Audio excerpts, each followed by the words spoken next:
6 months. That is all that is left of this year. 6 months ago, you said this was going to be your year. You said it with your chest. You said it like you meant it. You wrote it down. Maybe you even told somebody. And now half the year is gone and you are standing in the exact same place you were standing in January. What happened? Not what went wrong. Not what got in the way. What happened to you? Because the time did not disappear. The days came. Every single one of them showed up on time. Monday came. Tuesday came. The alarm went off. The hours were there. The time was there. And somewhere between the version of you that made those promises and the version of you sitting here right now, something broke down. 6 months, 180 days, 4,320 hours. And here we are, halfway through. And the question is not whether the year can still be saved. The question is whether you are willing to save it. Because the time is not the problem. The time is still there. You are the problem. And until you face that, nothing changes.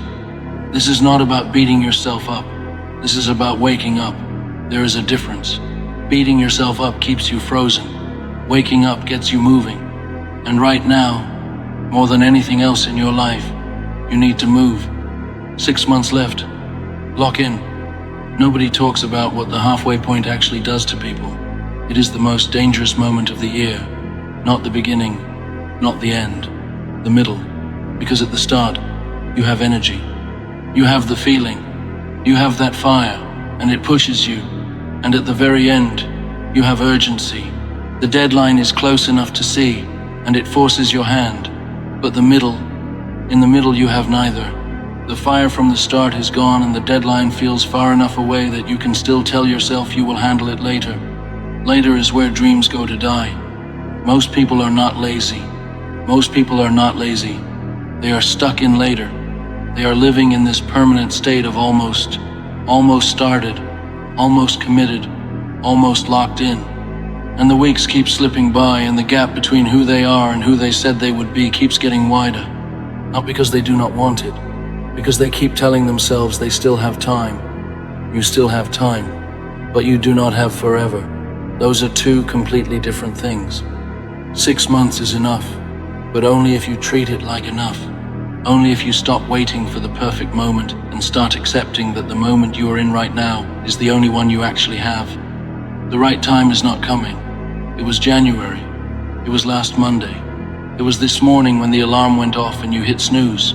The right time keeps showing up and you keep sending it away. Stop sending it away. The magic you are looking for is in the work you are avoiding. Say that again.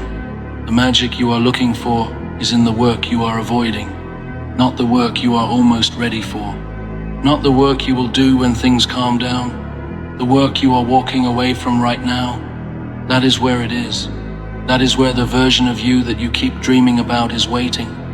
And that version has been waiting there for 6 months already. Most people do not fail because they do not have a plan. They fail because they do not protect the plan. Because they let every distraction, every invitation, every comfortable thing pull them off what they said mattered. You say the goal matters, but your calendar does not show that. Your mornings do not show that. The way you spend your evenings does not show that. And what you actually do with your time is the only real record of what you actually care about. Stop lying to yourself about what you care about. Let your behavior tell the truth. There is a version of this year where you look back in December and you feel that specific feeling. The one that comes from knowing you did not leave anything on the table. That you gave these 6 months everything. That you showed up on the hard days and the easy days and the days where nothing seemed to be working. That December is available to you. It is not locked behind some special talent or some lucky break. It is locked behind a decision, a real one. Not the kind you make in a feeling and forget by Thursday. The kind you make once and then back up with your actions every single day after. Make that decision right now. Back it up tomorrow morning. Locking in means you stop being available for everything that does not push you forward. The phone goes down more. The noise gets cut. The conversations that drain you without feeding you get shorter. The nights that cost you your mornings get fewer. The comfort that keeps you stuck gets challenged every single day. You stop showing up to every gathering just because you were invited. You stop explaining yourself to people who do not have the goals you have. You get a little quiet, a little unavailable, a little strange to the people around you who have not made this choice. That is fine. Let them wonder. Locking in is not a feeling. You are not going to feel locked in the way you feel inspired watching something powerful. Locking in is a decision, and then it is a behavior, and then it is a discipline, and then slowly, after enough days of doing it when you do not want to, it becomes who you are. And once it becomes who you are, the work stops being something you have to force. It just gets done, because that is what that person does. You will always act in line with who you believe you are. So when doing the work becomes who you are, the work gets done. Simple. But it starts with the decision, not the motivation. The decision. Motivation is unreliable. It comes and goes. It shows up on a good day and disappears by Wednesday when life gets hard again. You cannot build a life on motivation. You build a life on commitment. On the choice that says, I am doing this regardless. I am showing up regardless, whether I feel it or not, whether the conditions are right or not, whether anybody is watching or not, whether anyone believes in me or not.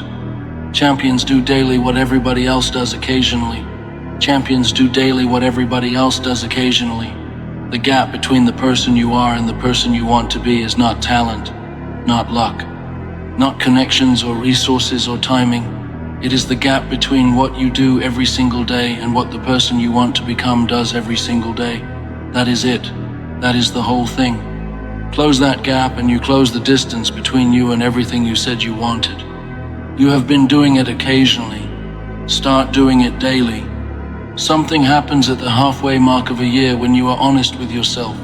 Really honest. Not the surface level where you say, yeah, I could have worked harder, and then go back to scrolling. The deep kind. The kind where you sit in a quiet room and look at what you actually did with the last 6 months and let it land on you without looking away. Most people avoid that moment. They will do anything not to sit in that room and look at those 6 months with clear eyes, because it confirms things they already knew but did not want to confirm. That the hours were there and they did not use them the way they said they would. That the opportunities knocked and they were too distracted or too scared to answer. That the person who could have been 6 months ahead is the same person sitting here right now, unchanged. The discomfort of that room is the doorway. The people willing to walk through it are the ones who actually change. The people who avoid it stay the same. And they will be sitting in that same room at the end of December asking how the whole year got away from them. Do not be that person. Sit in the room. Look at the last 6 months. Not to punish yourself, not to stay there, but to make a real decision about the next 6. You cannot fix what you will not face. You cannot change where your life is going without being honest about where it has been going. The worst thing that can happen to you in life is not failing at something you tried. The worst thing is not keeping the commitments you make to yourself. Because every time you say you are going to do something and you do not do it, you write something into who you are. You tell yourself, without words, that your word means nothing.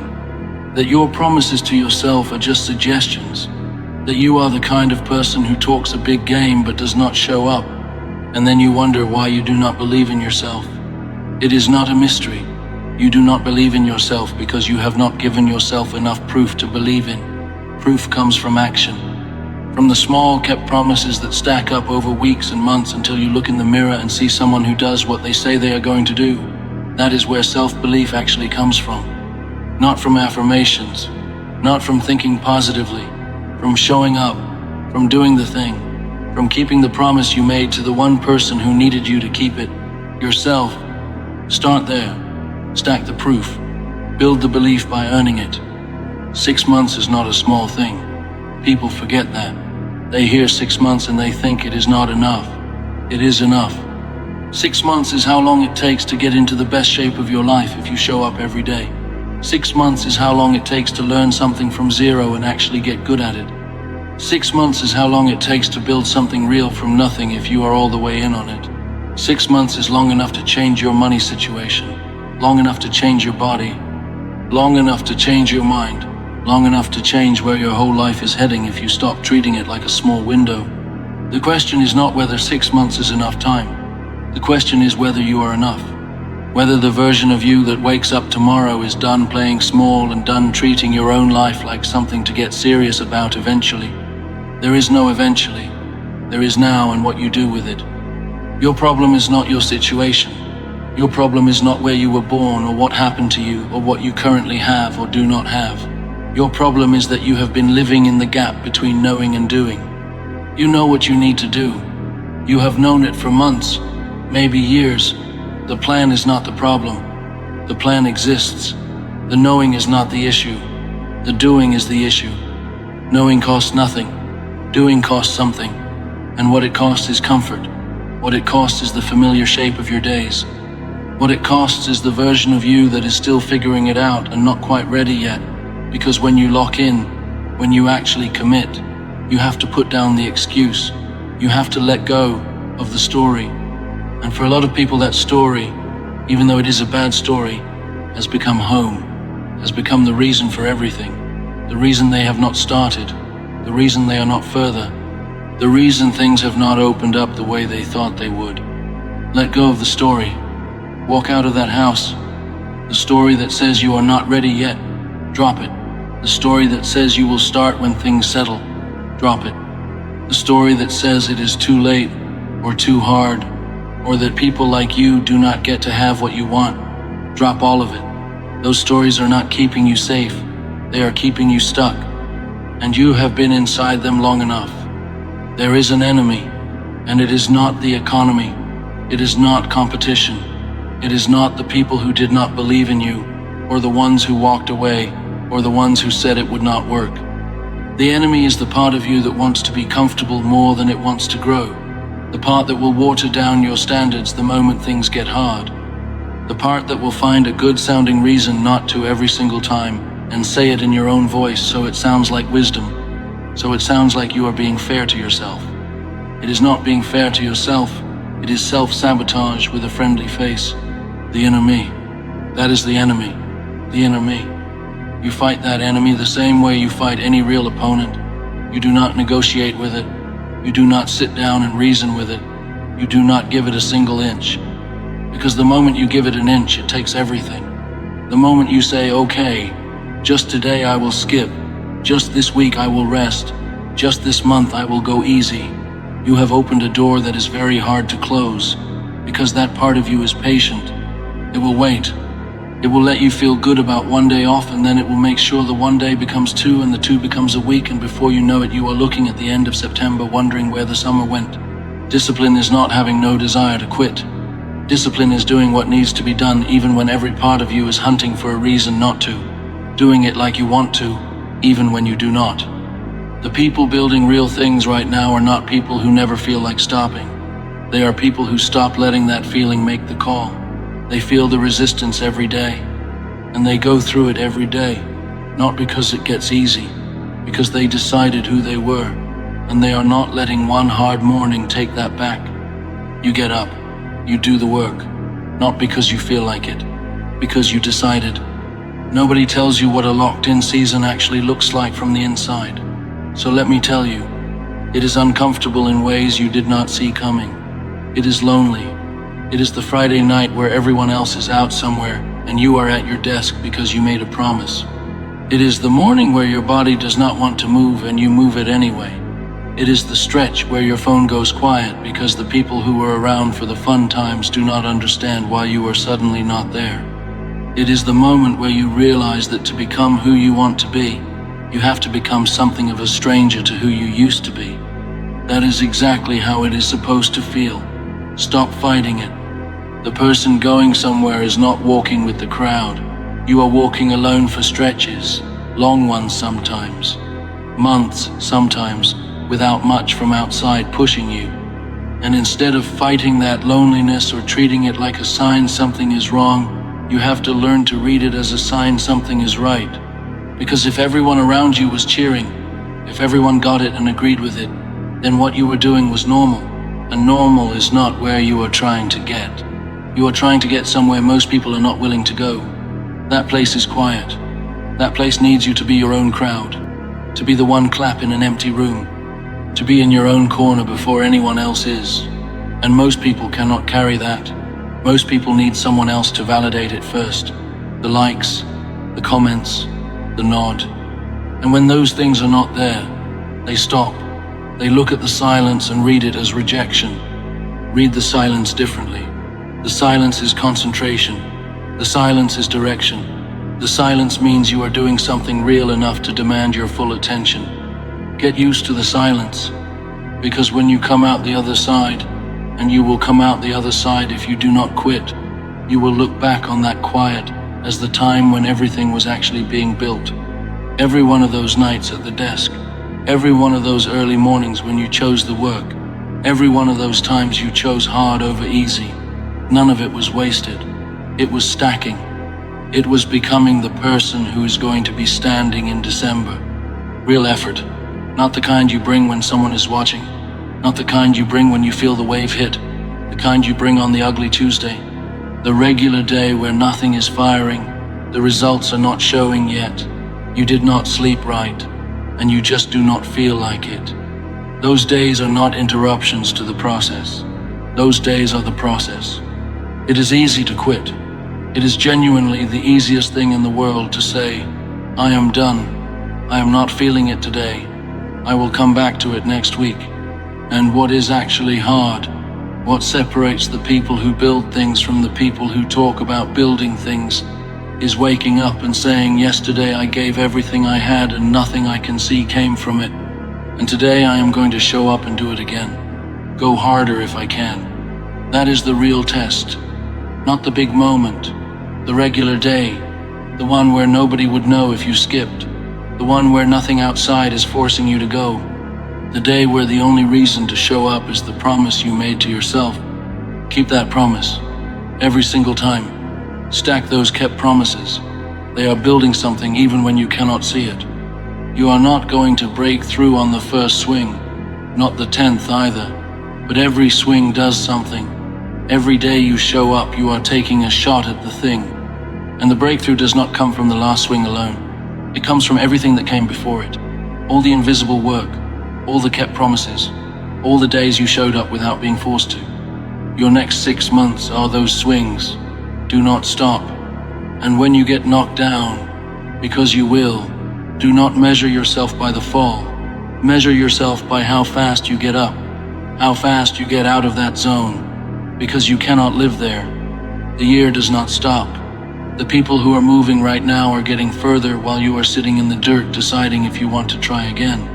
Get up, get back, go, every single time. Something people do at the halfway point of a year that costs them everything. They look at how much time already passed and they use it as a reason not to start. They say there are only 6 months left. What is the point of starting now? By the time anything gets going, it will be December and we will be doing this all over again. That thinking is the most expensive thinking you can have, because it sounds sensible. It sounds like being realistic, but it is just fear talking in a calm voice. 6 months from now, you are going to be somewhere. Time passes whether you use it or not. The only question is which version of you shows up in December. The one that started today and locked in and showed up every day through to the end, or the one that decided 6 months was not enough to bother and coasted out the year and went back to January with the same promises. The second person has been making that call for years. At every halfway point, every new week, every clean Monday, always deciding it is not quite the right time yet. And they cannot figure out why their life looks the same year after year when they keep wanting things to change. Wanting is not enough. You have to decide, and then move. Every real goal has a price, not a maybe price, a real one. You either pay it or you do not get the thing. That is the whole deal. It has always been the deal. The people who are shocked by how hard it is, who thought it would be easier, who expected that wanting it badly enough would somehow lower the cost, those are the people who end up watching someone else build what they were dreaming about. The price is not unfair. The price is the point. If what you want were easy, everyone would have it, which means it would not be worth having. The difficulty is what makes it yours. The sacrifice is what makes it mean something. The more you stop resenting what it costs and just start paying it, the faster everything moves. You are not being crushed. You are being made. Think about this. At the end of a life, people do not regret the mistakes they made while trying. People can live with mistakes. What they cannot live with is the tries that never happened, the dream they kept in their pocket and never showed the world, the edge they stood on and never jumped from, the version of themselves they could have become if they had just given it everything instead of saving it for some safer future that never came. You still have the chance to answer that question differently. Not the old version of you looking back, the version of you alive right now, with 6 months on the clock, with something still in the body, with the dream still, somewhere inside, quietly waiting for you to stop putting it off.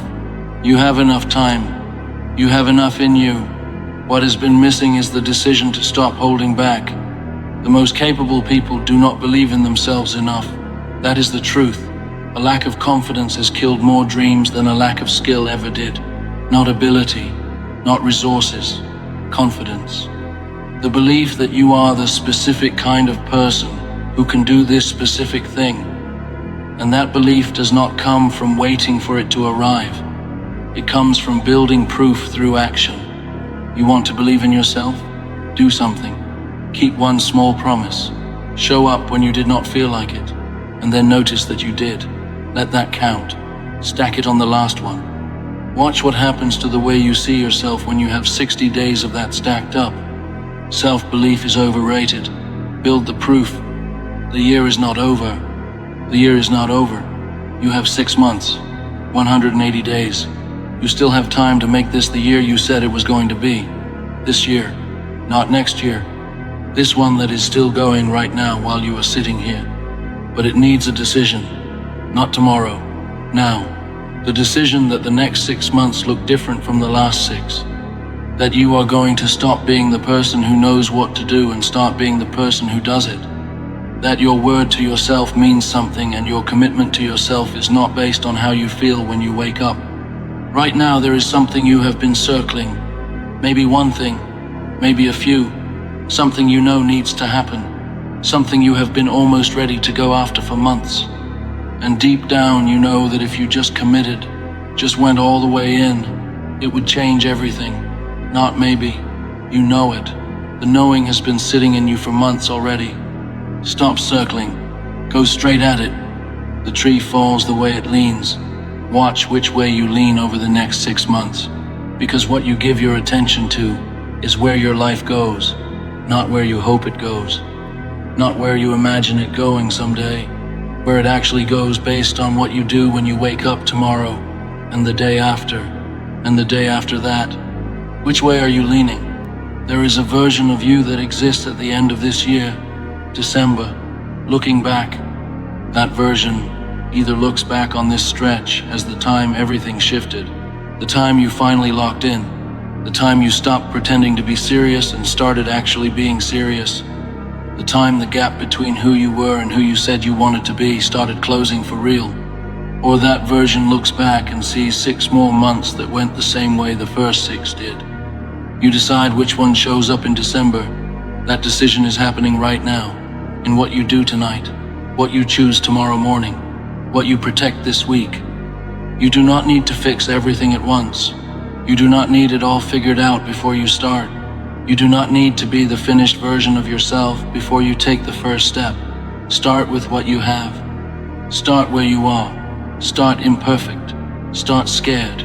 Start even if it feels late. But start. How much longer are you going to avoid what you are capable of doing just to keep doing what is comfortable? Sit with that. Because it might be the thing that finally breaks something open. The thing that makes you see that you are the one in the way. Not life. Not timing. Not other people. You.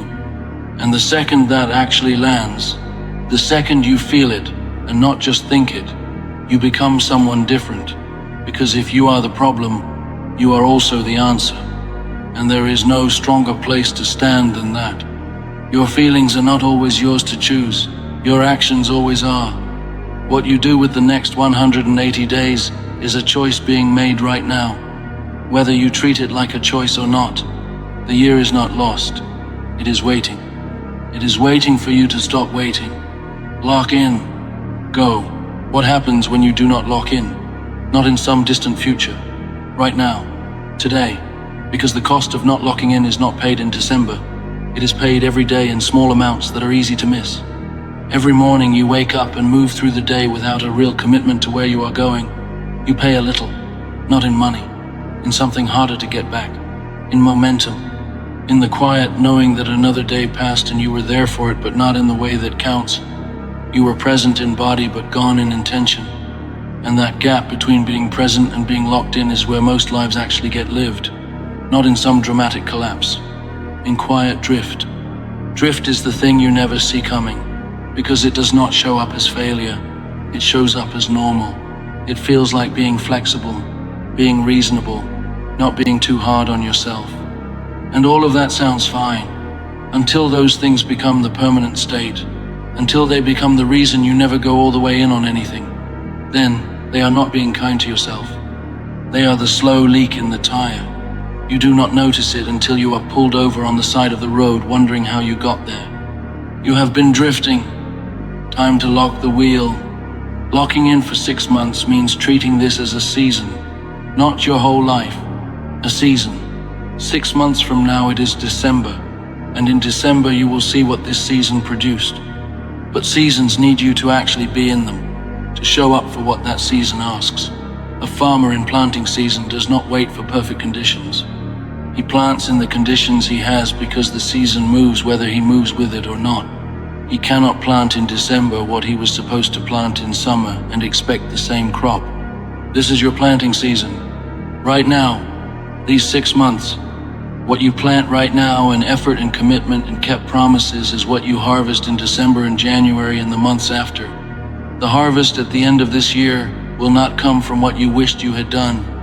It comes directly from what you actually did, from the mornings you got up, from the work you put in when nobody was watching, from the sessions where you showed up even when the results were not showing. Plant hard in these 6 months. Give it everything, because the results do not come when you expect them.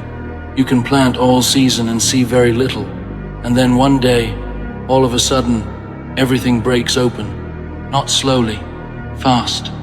The work was always compounding. It was just invisible until it was not. And the people who give up at month 4, at month 5, right before it happens, never find out what they planted was about to become. Do not give up at month 4. Do not give up at month 5. Every goal you have ever heard of was built by someone who refused to stop right before the thing happened. Jordan got cut from the team. Oprah got fired. Disney was told he had no imagination. Every single one of them had a moment where stopping was the reasonable call, where everything outside was saying you are wrong about yourself. They were not wrong. You are not wrong about yourself either.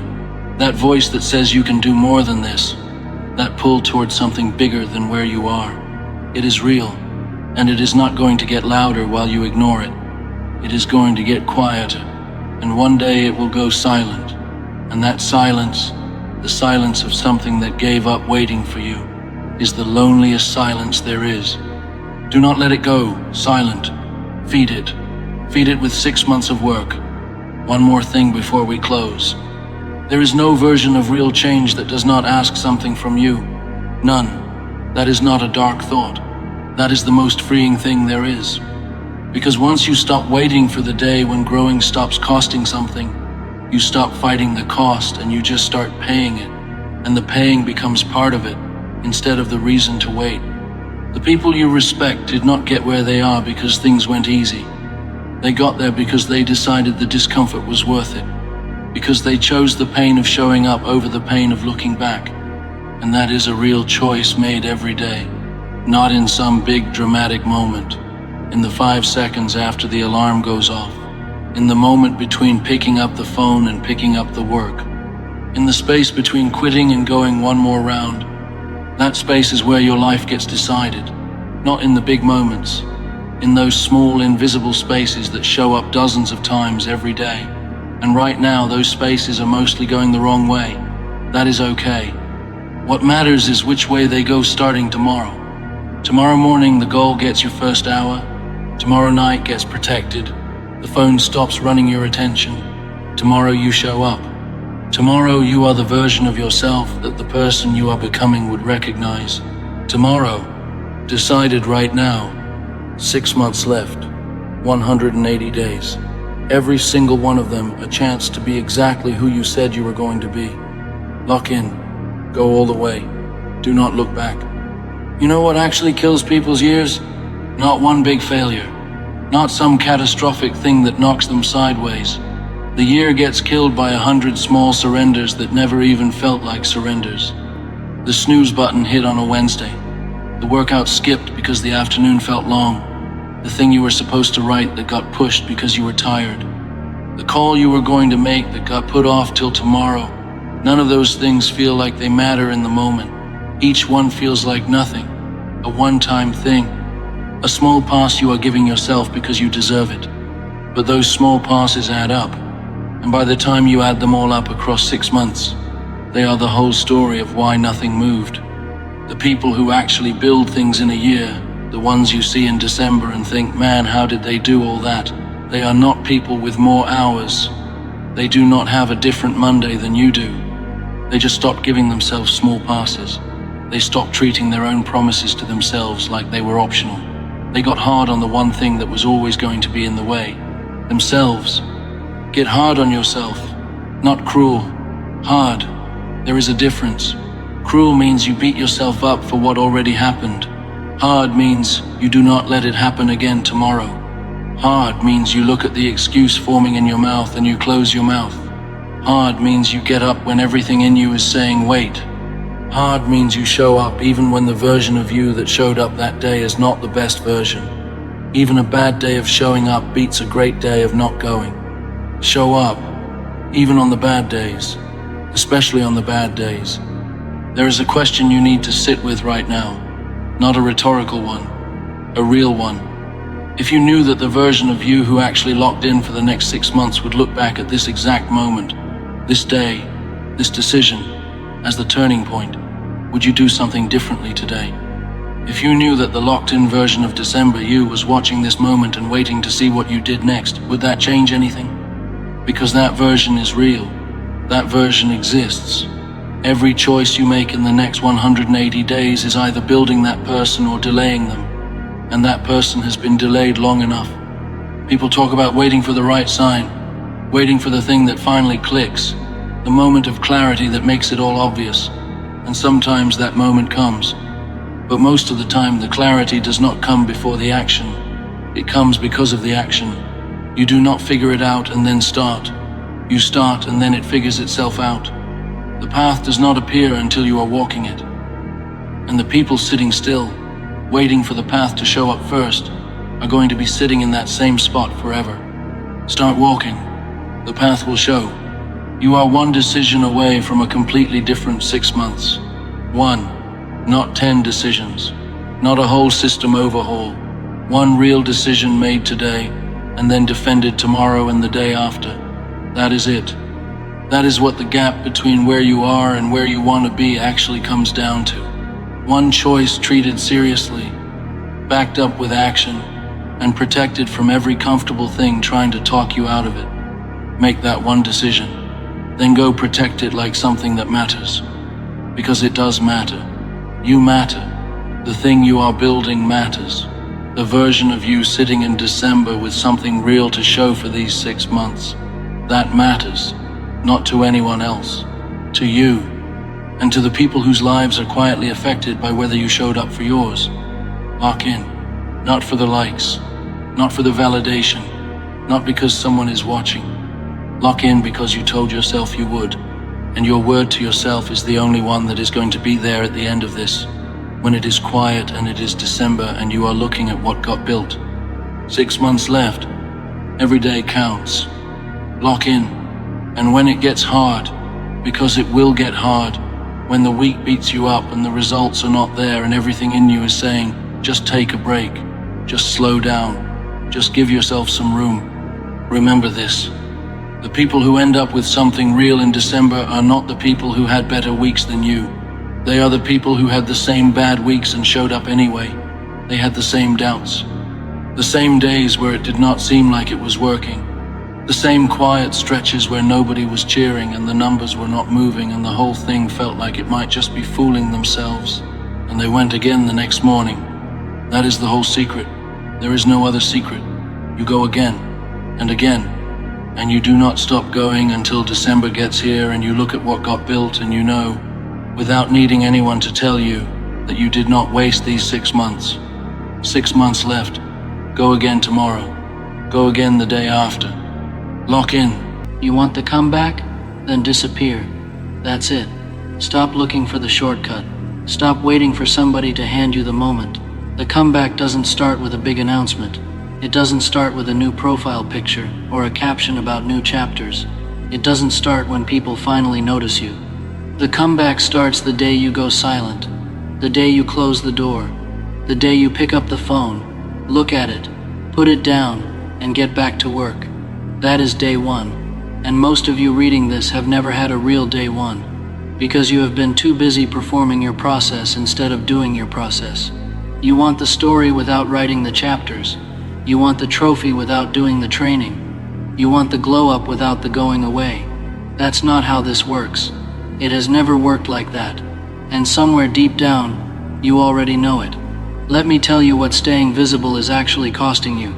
And I'm not talking about your time. I'm not talking about your energy. I'm talking about your edge. Every time you stop to perform, to post, to update people on what you're building, before it's even built, you bleed out a little bit of the hunger that was supposed to go into the work. You diffuse it. You release the pressure before it becomes power.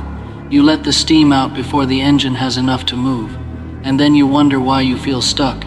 You wonder why the motivation keeps fading. You wonder why you start strong every Monday, and by Thursday you're back on the couch watching other people's highlights feeling like garbage. That's why. You spent the fuel on the performance instead of the work. Think about where you were 1 year ago.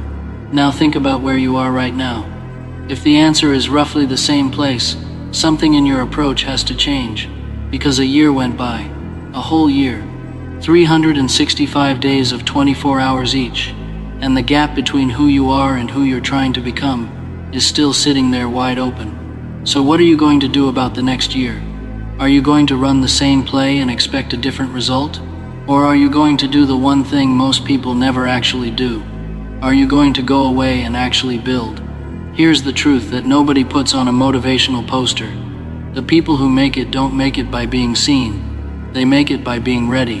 And ready is something you can only become in private. If you think 6 months of silence is a sacrifice, wait until you wake up at 50 with 30 years of noise and nothing real to show for it. That is the real sacrifice. That is the one that costs you everything. 6 months of going quiet costs you comfort. The alternative costs you your life. Everybody's got a brand right now. Everybody's got a platform and a content strategy and a personal statement. Everybody is building their image. But ask yourself one honest question. Are you building your image or are you building your skill? Because those are not the same thing. An image without a skill behind it is just noise. It's a front with nothing behind it, and you can maintain that front for a while. You can post the right things and say the right words and build a following off nothing but performance. But eventually life is going to test you. Eventually something is going to demand the real thing. And if you spent the last year building the image instead of building the skill, you are going to fail that test in public. And that is 100 times more painful than failing in private where nobody is watching. Most people can't tell the difference between being busy and being productive. Let me help with that. Being busy is filling your hours with movement. Being productive is filling your hours with progress. And progress doesn't always look like movement from the outside. Sometimes it looks like a person sitting alone in a room at midnight studying something they don't understand yet. Sometimes it looks like running the same drill 500 times until it's in the body. Sometimes it looks like rewriting the same page for the 6th time because the 5th wasn't good enough. Nobody's double tapping that. Nobody's sharing it to their story. But that is the work. That is the actual work. And the people willing to do that work, the ugly, unglamorous, invisible kind, they are the ones who come back with something real. You know what separates the ones who actually make a comeback from the ones who just talk about making one? One thing. Tolerance for the ugly middle. The ugly middle is the part nobody shows you. It's the months between the decision and the result. The months where you're grinding in private, and the wins are microscopic, and the doubt is enormous, and every voice inside you is saying, "This isn't working. You tried. It didn't work. Go back to what's comfortable." Most people can't survive the ugly middle. They get into it and panic. They look for evidence it's working and can't find it fast enough, and they bail. They go back to performing. They go back to posting about the process instead of being in the process. And the comeback dies right there. Not because they weren't talented, not because they didn't have a real shot, because they couldn't sit in the discomfort long enough for the work to compound. The work compounds. I need you to understand that. The work compounds exactly the way money compounds with interest. The first month looks like nothing. The second month looks like nothing. The third month you start to see something small, but you're not even sure if it's real yet. Month 4, it's real. Month 5, it's undeniable. Month 6, you have something nobody can argue with because it exists. It's there. You built it. And the people who bailed in month 2 or 3 never got to month 6. They stopped the compounding. They cashed out early and got nothing. Because that's what early cash out gets you every single time. Nothing. This is the season to be weird. To be the one people don't hear from.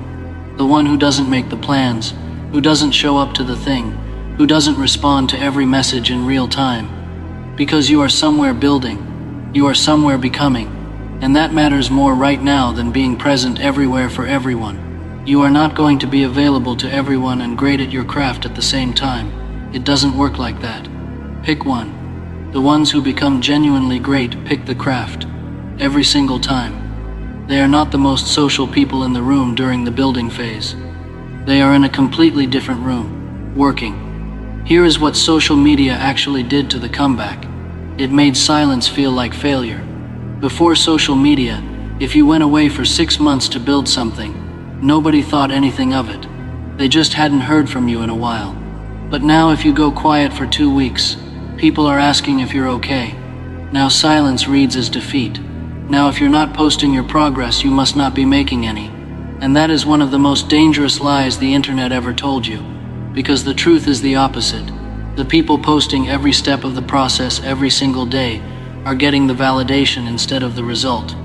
And the people who went dark and came back 6 months later with something finished, something real, something that exists and cannot be argued with, those people got the result. You don't need to document the journey in real time. The journey is for you. The destination is what you share. Go build the destination first. Why are you waiting? What exactly are you waiting for? For the right time? There is no right time. The right time was 6 months ago. The second right time is right now. For the right resources? You don't need more resources. You need more commitment to the ones you already have. For someone to believe in you first? Nobody believes in the person you want to become yet because that person doesn't exist yet. You have to build them first. The belief follows the proof. It does not come before. It never comes before. If you are sitting there waiting for someone to tell you that you've got what it takes before you go all in, you will be sitting there forever.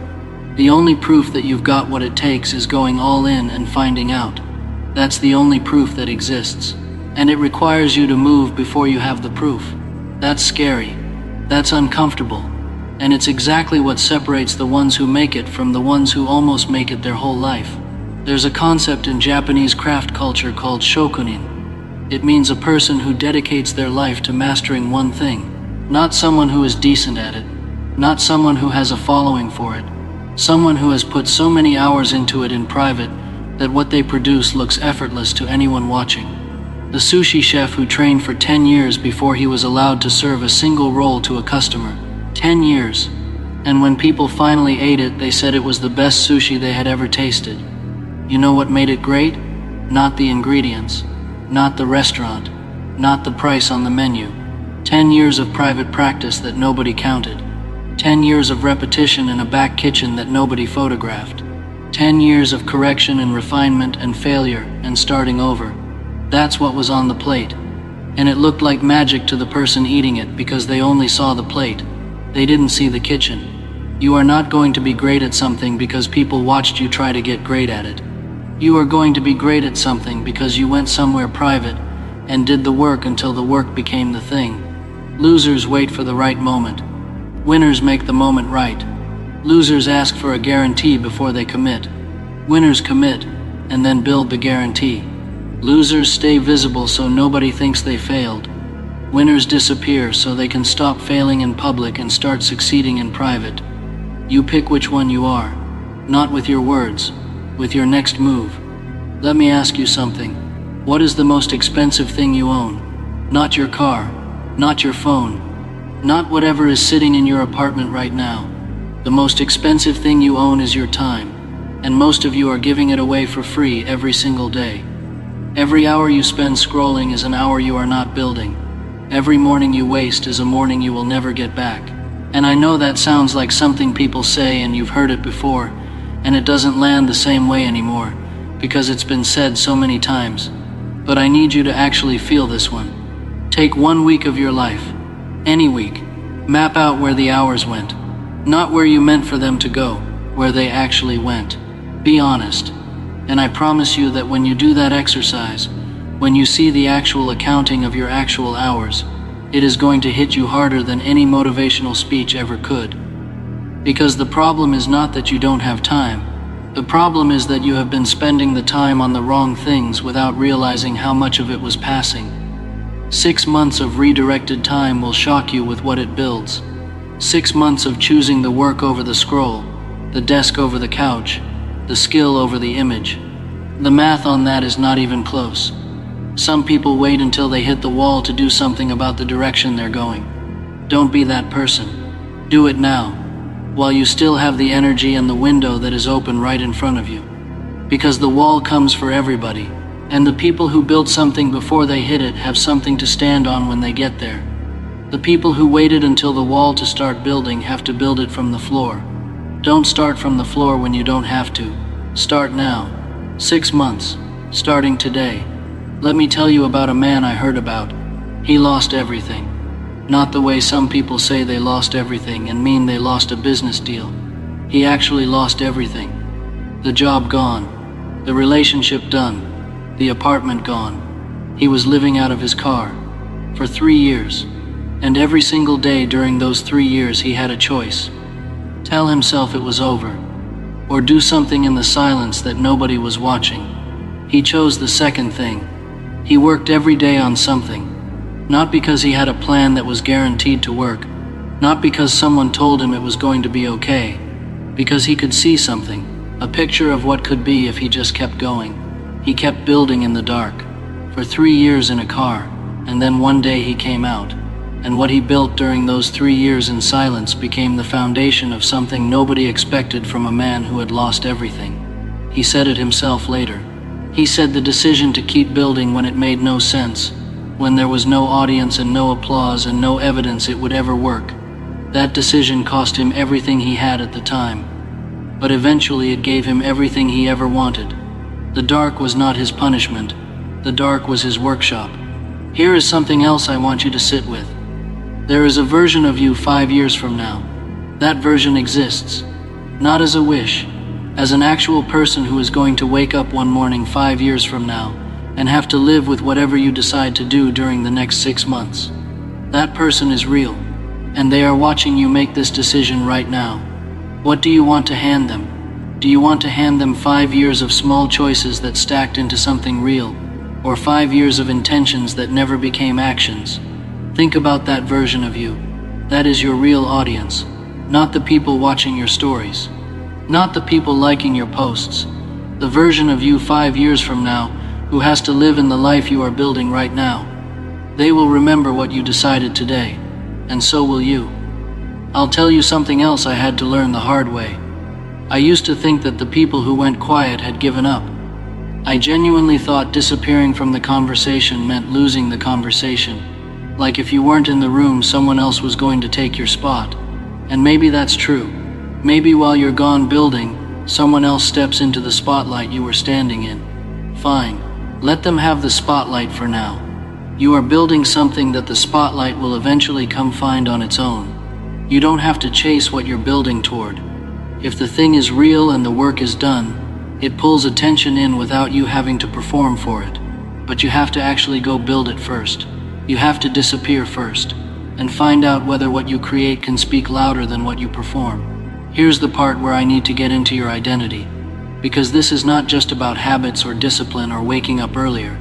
This is about who you believe yourself to be. Right now, if you are honest with yourself, the version of you that has been showing up for the last year is not capable of what you say you want.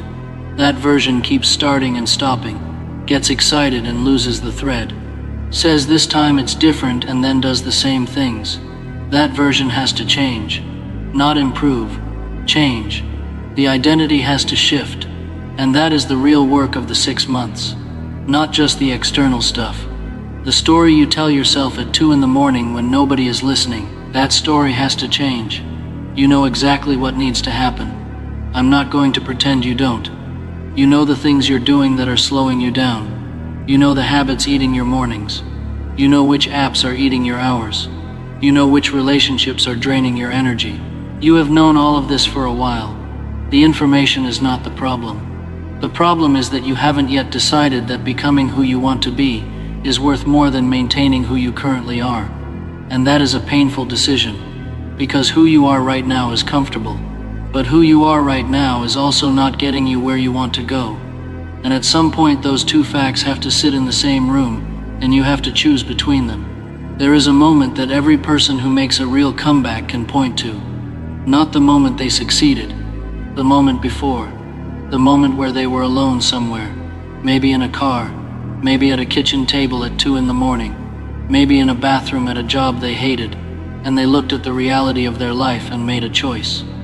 Not a loud choice, not a public declaration, a quiet, private, permanent choice.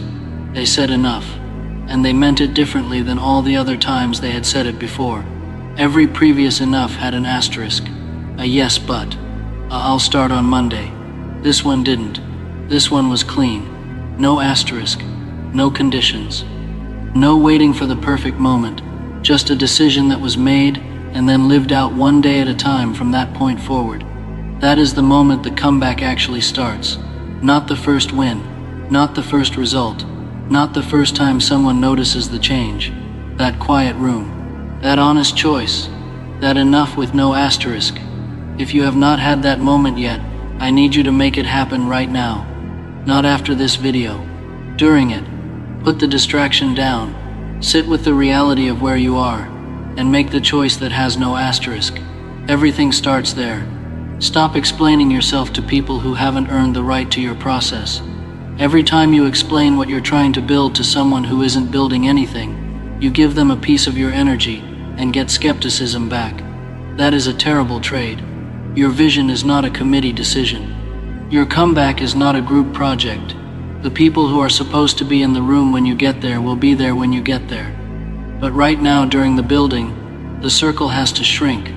Not because those people are bad, because the work requires a level of focus that an open door doesn't allow.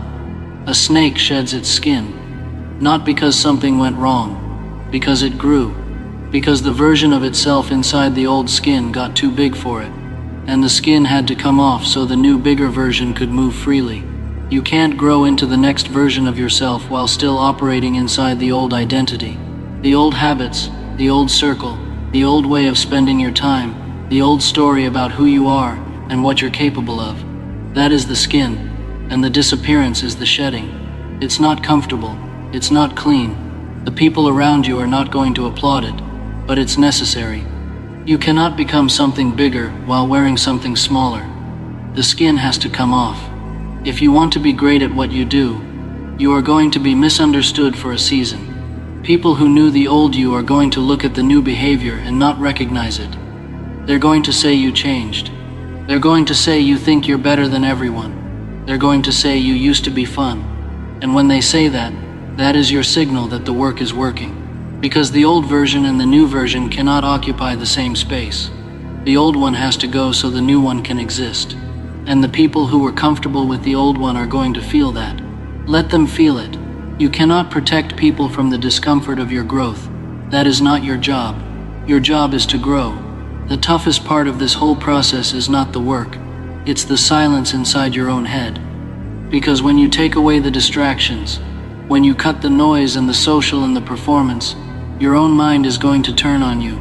It's going to replay every failure you've had and ask you why this time would be any different. It's going to make the couch feel like the most rational choice in the world.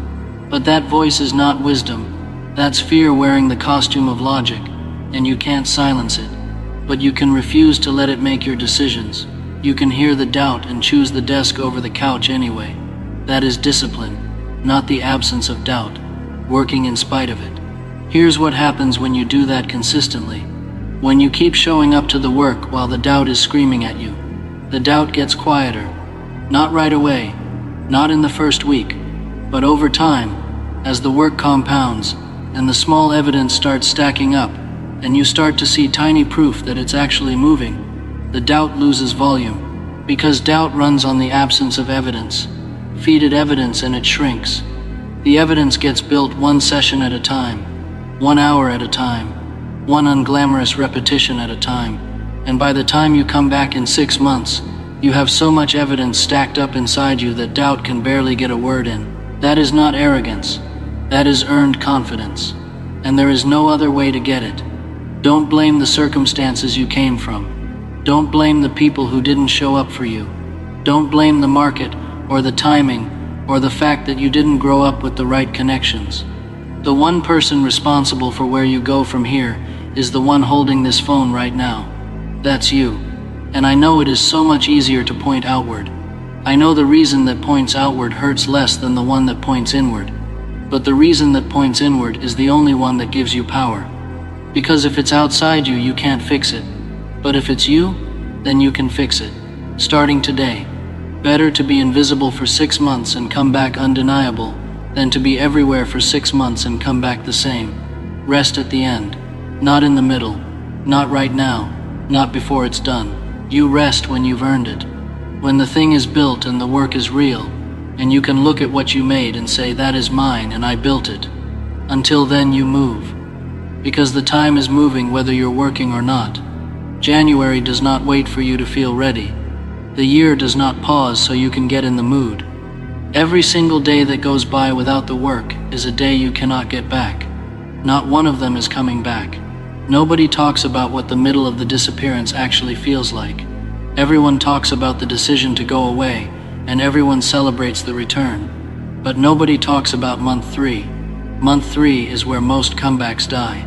Month 3 is when the excitement of the decision has completely worn off, and the result is still nowhere in sight, and you are sitting in the work every day with nothing to show anyone, and no validation coming in, and the doubt is at its loudest, and the comfort of going back to the old way is at its most tempting. Month 3 is the test, not day 1. Day 1 is easy. Deciding is easy. Month 3 is where you find out if the decision was real, and the only way to pass month 3 is to have made a decision that was not based on feeling, because the feeling in month 3 is terrible. The feeling in month 3 says stop. The decision has to be strong enough to override the feeling, and if you built the decision on emotion, on inspiration, on the high of watching a video like this and feeling fired up for a few hours, that decision is not going to survive month 3. The decision has to come from something deeper, from the truth you faced in the quiet room, from the honest accounting of your hours, from the version of yourself at 80 looking back. That kind of decision survives month 3. Build that kind, and then hold it. You're not scared of the work. Be honest with yourself. You are scared of doing the work and it not being enough. You're scared of going all in and coming out the other side with nothing to show for it. You're scared that you'll disappear for 6 months and grind in private and sacrifice everything, and then come back and it still won't have worked. And I understand that fear. It's real. But that fear is also the fee. It's part of the cost of entry. Every person who ever built something real was afraid it wouldn't work. Every single one of them. The fear doesn't go away when you become great. You just learn to work in spite of it. You feel it in the morning and get up anyway. Feel it in the afternoon and keep going. Feel it at midnight and stay 1 more hour. The fear is not a sign to stop. The fear is a sign that what you're building actually matters to you. And if it matters, you don't stop. Why not you? I'm asking that seriously, not as a throwaway line. Why can't the comeback story be yours?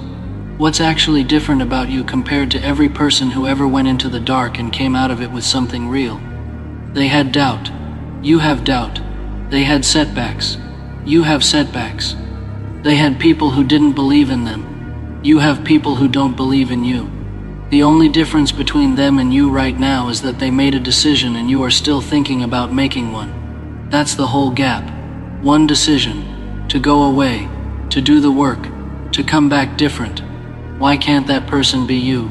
Give me a real reason. Not a feeling. Not a fear.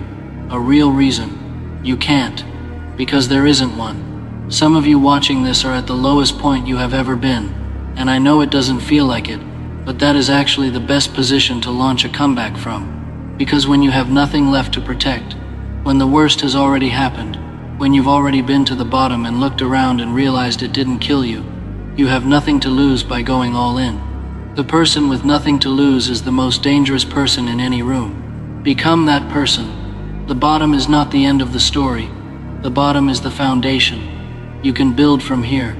And 6 months from now, when you come back up, the bottom will not be the story of where you got stuck. It will be the story of where the comeback started. Someday is not a day of the week. Look at the calendar. There is Monday, Tuesday, Wednesday, Thursday, Friday, Saturday, Sunday. There is no someday on there. Someday I'll get serious. Someday I'll lock in. Someday I'll do the 6 months. No. Today. Right now. This is the day, or it is never the day. Because tomorrow you are going to wake up and feel the same pull toward comfort and distraction. And if you don't make the decision today, tomorrow is going to feel exactly like today. The chain only breaks when you break it. Nobody is going to break it for you. No video is going to do it for you. No person is going to come along and drag you into your potential. You have to drag yourself. Write it down. The comeback begins the day you disappear. Not the day people notice you. Not the day the numbers change. Not the day someone validates the direction. The day you disappear. The day you choose building over being seen. The day you close the door on the performance and open it to the actual work. That is day one. And everything that follows, every result, every win, everything you build that nobody thought was possible, it all comes from that one day, from that one decision. If you keep performing your way through this season instead of working your way through it, you are going to look back on these months as the ones where you had everything you needed and still didn't build. I don't know a worse feeling than that. I don't know a heavier thing to carry than the knowledge that you had the time, the energy, the ability, and you spent it performing instead of producing. That regret doesn't go away. It sits with you at 50 years old and doesn't move. Don't add to it. Let these 6 months be the ones that change the story. You are going to lose some things doing this. Be ready for that. You're going to lose the version of your social life that depended on you always being available. You're going to lose the relationships that only worked when you weren't growing. You're going to lose the comfort of having no real skin in the game, and it is going to feel like loss. But here's what you have to hold on to. You're not giving those things up. You're trading them for something that will still be there in 10 years. Temporary comfort in exchange for permanent capability. That is one of the best trades you will ever make. Every person who has ever made a comeback they're proud of has a version of this same story. A season where they went quiet. A season where nobody knew what they were doing. A season where the only audience was the mirror.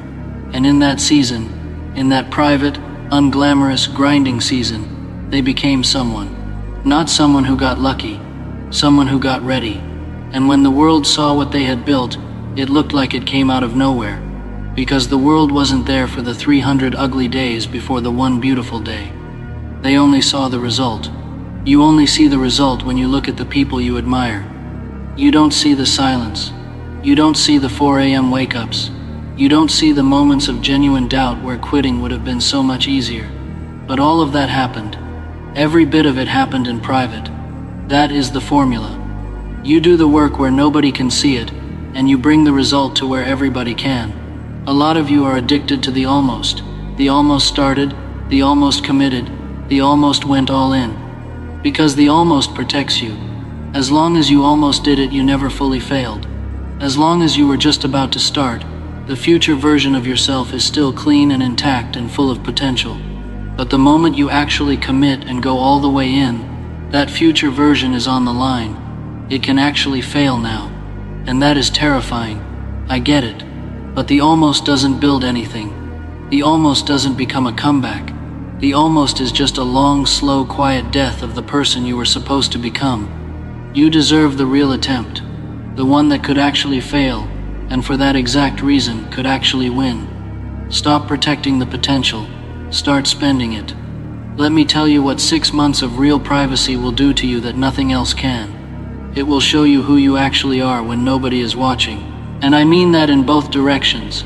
It will show you the parts of yourself that are genuinely strong. The parts that show up when the alarm goes off and there's no audience and no applause and you do the work anyway. But it will also show you the parts you have been hiding behind the performance. The gaps. The places where the image and the reality don't match up. And seeing those gaps is uncomfortable. But it is also the most valuable thing that can happen to you. Because you cannot fix what you have not faced. And when you are in public all the time, performing all the time, you never have to face the gaps. The performance covers them. The 6 months strips the performance away and leaves you with the truth. And the truth, as uncomfortable as it is the only thing you can actually build from. The world does not step aside for people who are thinking about making a move. It steps aside for people who are in motion. It gets out of the way of the person who decided, who stopped asking for permission and started building, who chose 6 months of silence and work over 6 months of noise and comfort. Be that person.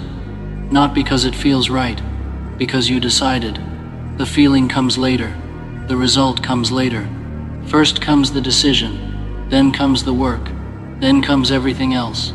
You have been patient with comfort long enough. Now be patient with the process. 6 months, all the way in. No audience, no performance, no update until it's done. Just you and the work, and the person you are becoming. Go find out what you are actually made of, when nobody is watching, and there are no likes to validate the effort. Just you and the thing. Because I think what you're going to find out is going to surprise you. I think you're going to find out you were always capable of this. You just never gave yourself 6 uninterrupted months to prove it. And when you come back, when 6 months have passed and you open that door and show the world what you built in the silence, remember this moment. Remember the choice you made right here, when it would have been so easy to close the tab and go back to comfortable. Remember this was the fork in the road. Not the dramatic one, not the one that looked important from the outside, the quiet one, the one where nothing changed except the decision inside you, the one where you said enough, the one where you said, I am done performing and I am going to go build something real. That decision is the one that will matter. 6 months from now when you come back with something you built yourself, in private, with no applause, no validation, no guarantee it was going to work. Just you and the decision, and the 6 months you gave it. That is going to be the most important thing you have ever done. One more thing before I let you go.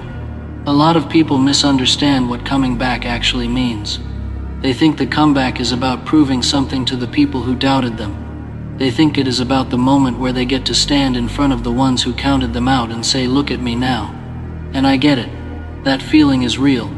But if that is the only reason you are doing this, it is not going to be enough to carry you through month 3. Spite has a short battery life. It burns hot and it burns fast, and then it's gone, and you are still in the middle of the work with nothing left to run on. The comeback has to be for you, not the you that wants revenge, the you that genuinely wants to become something, the you that has a real picture of what a different life looks like and actually wants to live it. That is the fuel that lasts 6 months. That is the fuel that survives the ugly middle and month 3, and the days where nothing moves. Build the comeback for that version of yourself, the one who is not trying to impress anyone, the one who just wants to be real, the one who is tired of the gap between who they are and who they know they can be. Build it for them, and when you come back, it is going to mean something that no amount of external validation could ever touch, because you will know exactly what it cost, and you will know exactly who paid for it. And that knowledge, that private, unshakable knowledge that you built something real in the dark when nobody was watching and it worked, that is the thing nobody can ever take from you. There is a quote that hits different when you really hear it. 100 men go to war. 10 of them should not even be there. 80 of them are just targets. 9 of them do most of the fighting. And 1 of them is a warrior. 1. And what makes that quote land is not the numbers.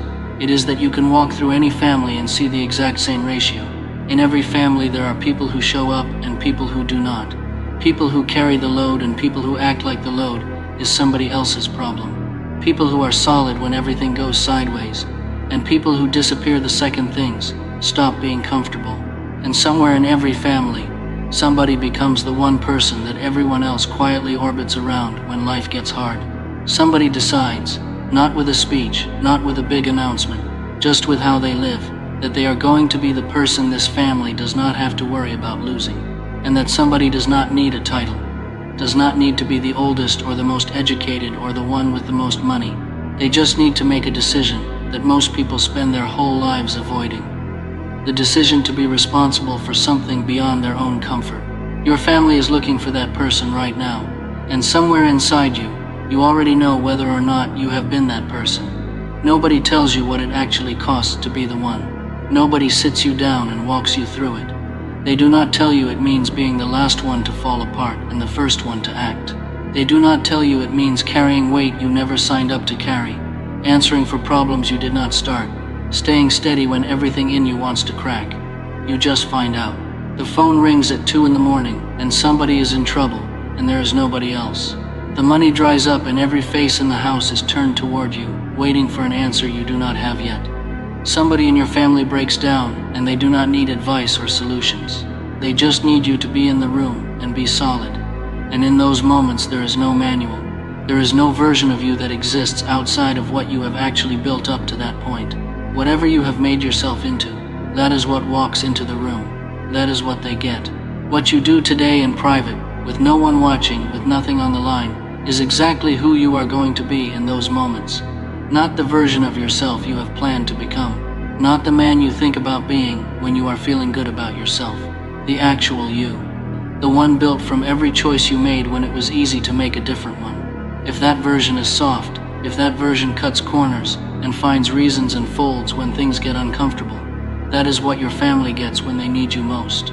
So the real question is not whether your family needs that one man. Every family does. The question is whether you have been doing the work to be him, and that work does not get paid once. It does not happen in some single dramatic moment you can point to. It is every morning. It is every time you choose the harder thing when the easier one is sitting right there. It is in all the invisible moments where nobody is keeping score except you. Every day you either do it or you do not. And either way, your family lives inside the result of that, even when they cannot name why things feel the way they do. What makes it hard is that nobody around you is going to confirm that the work is adding up. You are not going to get a report card. Your family is not going to sit you down and tell you, they noticed you have been more consistent lately. The work happens in silence, and the results come slowly, and there are long stretches in the middle, where you cannot see anything changing at all. That is where most men stop. Not because they are quitters in some fundamental way, but because they needed feedback, and the feedback did not come. You have to be willing to work in the silence. You have to trust what you are building even when you cannot see it yet. Because it is accumulating. Every single day it is accumulating. And one day the gap between who you were and who you have become will be so wide that your family feels it in every room you walk into.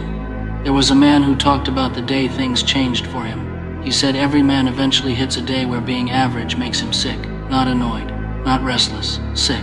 Where he looks at what he has built, looks at what his family has because of what he built, and something in him refuses to keep accepting it.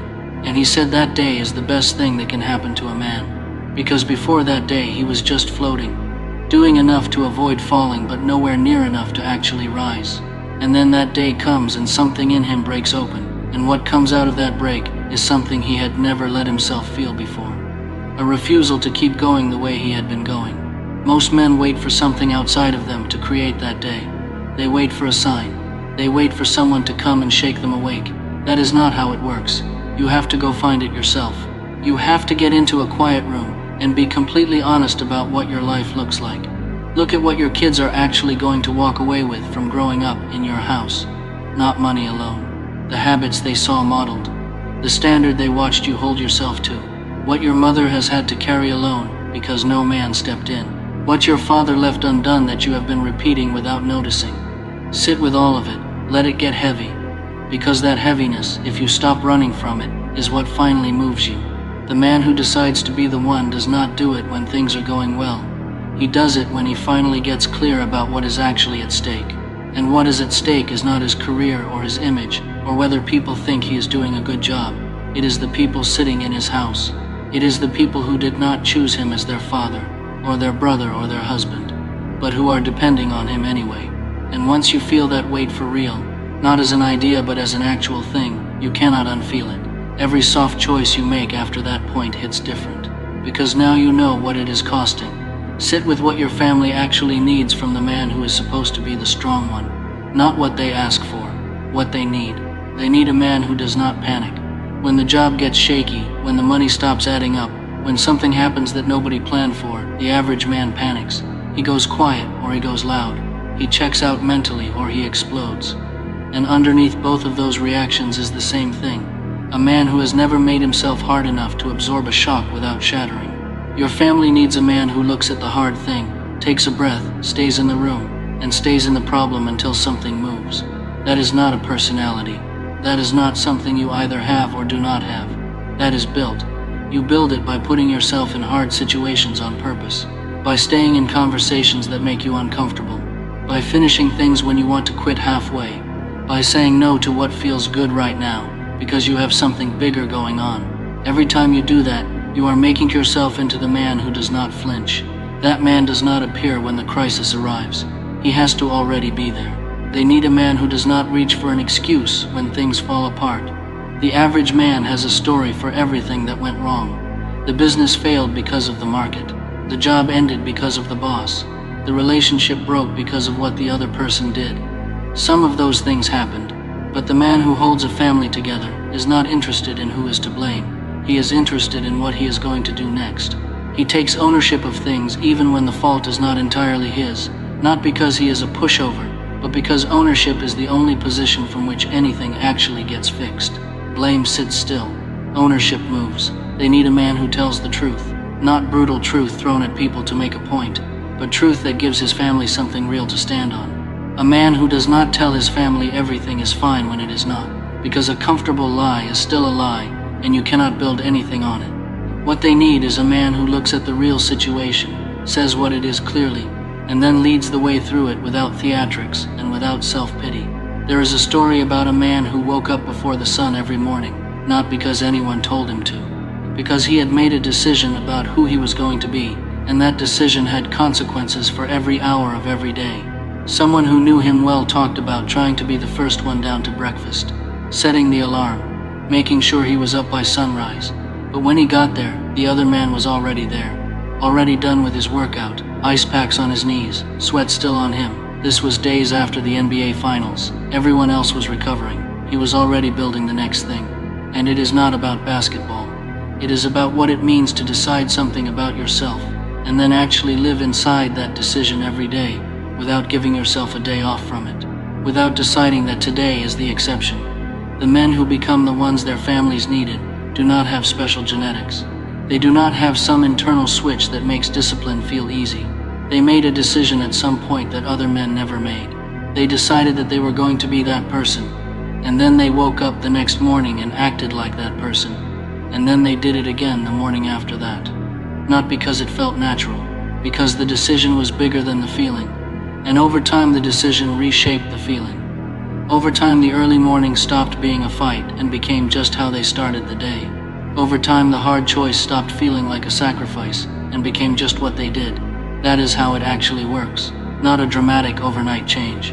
A quiet daily accumulation that builds something over time that could not have been built any other way. Your family does not need the version of you that shows up on the easy days. Everybody shows up on easy days. That is not impressive. That proves nothing. They need the version of you that shows up when you are running on 4 hours of sleep, and the car needs a repair you do not have the money for, and you feel like the walls are closing in. That version of you is the one that matters.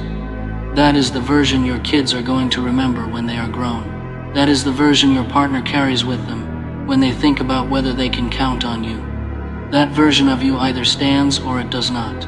And which one it does depends entirely on who you have been building yourself into every ordinary day that led up to it. A man is not measured by how he carries himself when everything is working. He is measured by what he does with himself when it is not. Nobody talks honestly about what it feels like when you decide to stop being like everyone around you. When you decide you are going to wake up early and do the real work and stop making excuses and stop folding when things get hard, the people around you are not always going to clap for that. Some of them are going to get weird about it. Your discipline makes people uncomfortable because it shows them what they are not doing. So they tell you to relax. They say you are too serious. They say you need to enjoy your life. And some of the people saying this are people you actually love. You cannot let that move you. They are not the enemy. They are just living by a different set of rules. And when you stop living by those same rules, it feels to them like a criticism. It is not. It is just a different choice. Your job is to make that choice and keep making it without needing anyone around you to approve of it. You are not doing this for their approval. You are not doing this so someone calls you disciplined or hardworking or whatever else. You are doing this because your family is depending on you whether they know how to say it or not. Kids do not tell their father what they need from him. They watch him. They watch what he does with a free hour. They watch how he handles money when there is not enough.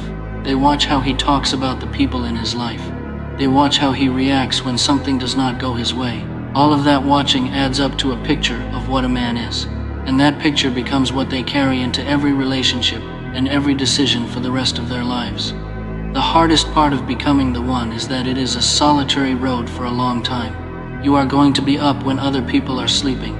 You are going to be working when other people are unwinding. You are going to be saying no to things you actually want to do because you have already made a commitment to something that matters more, and very few people around you are going to understand why. They are going to see someone who has changed and is harder to reach and does not come out like he used to. What they are not going to see, because it happens on the inside and shows up slowly on the outside, is the man being built behind all of that. You have to be okay with that lag. You have to be willing to do the work without the recognition until the recognition is undeniable. That takes a kind of patience that most men do not have, because most men need external confirmation that they are on the right path. The man who becomes the one learns to confirm it himself. He knows what he is building even when nobody else can see it yet. What picture are you giving them right now? And be honest about this. Kids do not inherit who you were planning to be. They inherit who you actually were. The habits you had, the standards you actually held when nobody was grading you, the way you spoke when you were tired and frustrated, the way you responded when life did not go the way you needed it to. The gap between who you meant to be and who you actually were is not invisible to them. It is one of the most visible things in their world, even when they are too young to have words for it. It shapes what they believe is normal, what they believe is acceptable, what they believe a man actually is, underneath all the things a man says he is. Give them something that holds up, not just financially.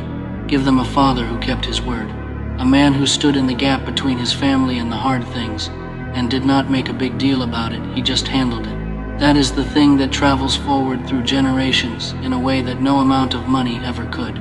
Pressure is not something that happens to you. Pressure is how you find out what you actually are, not what you believe yourself to be, not what you tell people you are, but what is actually there when something is squeezing you. Some men, when real pressure arrives, get sharp. The difficulty does something to them that normal conditions could never do. It pulls out something that was always in there, but had no reason to come forward. And some men, when real pressure arrives, go hollow, not because they are bad people, but because they have never made themselves carry anything heavy before the moment when they had no choice. You can make yourself into the man who sharpens under pressure. It is not wired into you at birth. You build it like anything else. You build it by choosing the hard thing when the easy thing is available. By staying in the difficult conversation when walking out would be easier. By following through when you do not feel like it. By finishing what you said you were going to finish. Every one of those moments is a small test, and every time you pass it, you are making yourself a little more capable of passing the next one. Over enough time, over enough repetition, you stop flinching. Not because nothing is hard anymore, because you have proven to yourself over and over again that you can carry hard things and keep moving. Can you summon what you have when the moment actually calls for it? Can you deliver when the stakes are real and there is no second chance? That is the only question that actually matters when you are deciding what kind of man to be, not whether you are talented. Talent is everywhere, and it means almost nothing without the other thing. Not whether you are smart. The world is full of smart men who never became anything because they could not perform when it counted. Can you be the version of yourself your family needs when that version is the hardest version? That is the question. And do not wait for the big moments to practice the answer. The big moments do not show up on a schedule, but the small moments do. Every night when your kid wants your attention and you are tired, that is the moment. Every morning when the alarm goes off and you would rather not, that is the moment. The quiet ones, the invisible ones. That is where the actual man gets built. Anyone can step up when the whole room is watching. The ones who matter are the ones who step up when nobody is watching at all. Every single thing counts. Every hour, every choice, the thing you read or do not read, the hour you use or waste, the word you keep or break. Most men make the mistake of thinking only the big things get recorded somewhere. They think showing up to the job counts, but what they do with the other 16 hours does not. They think the gesture counts, but the daily grind does not. They think how they act when someone is watching counts, but how they act alone does not matter. None of that is right. It all goes in. Every decision you make, day after day, is adding up to the man you are becoming. And the man you are becoming right now is exactly who your family is going to get when they need someone to show up. There is no version of this where you are sharp and solid and reliable when it matters, but careless and inconsistent the rest of the time. There is only the man you actually are, all of him, including what he does at 11 at night when nobody is grading him, including how he talks to himself when things are not working, including what he does with a free Saturday when there is nothing forcing him to be productive.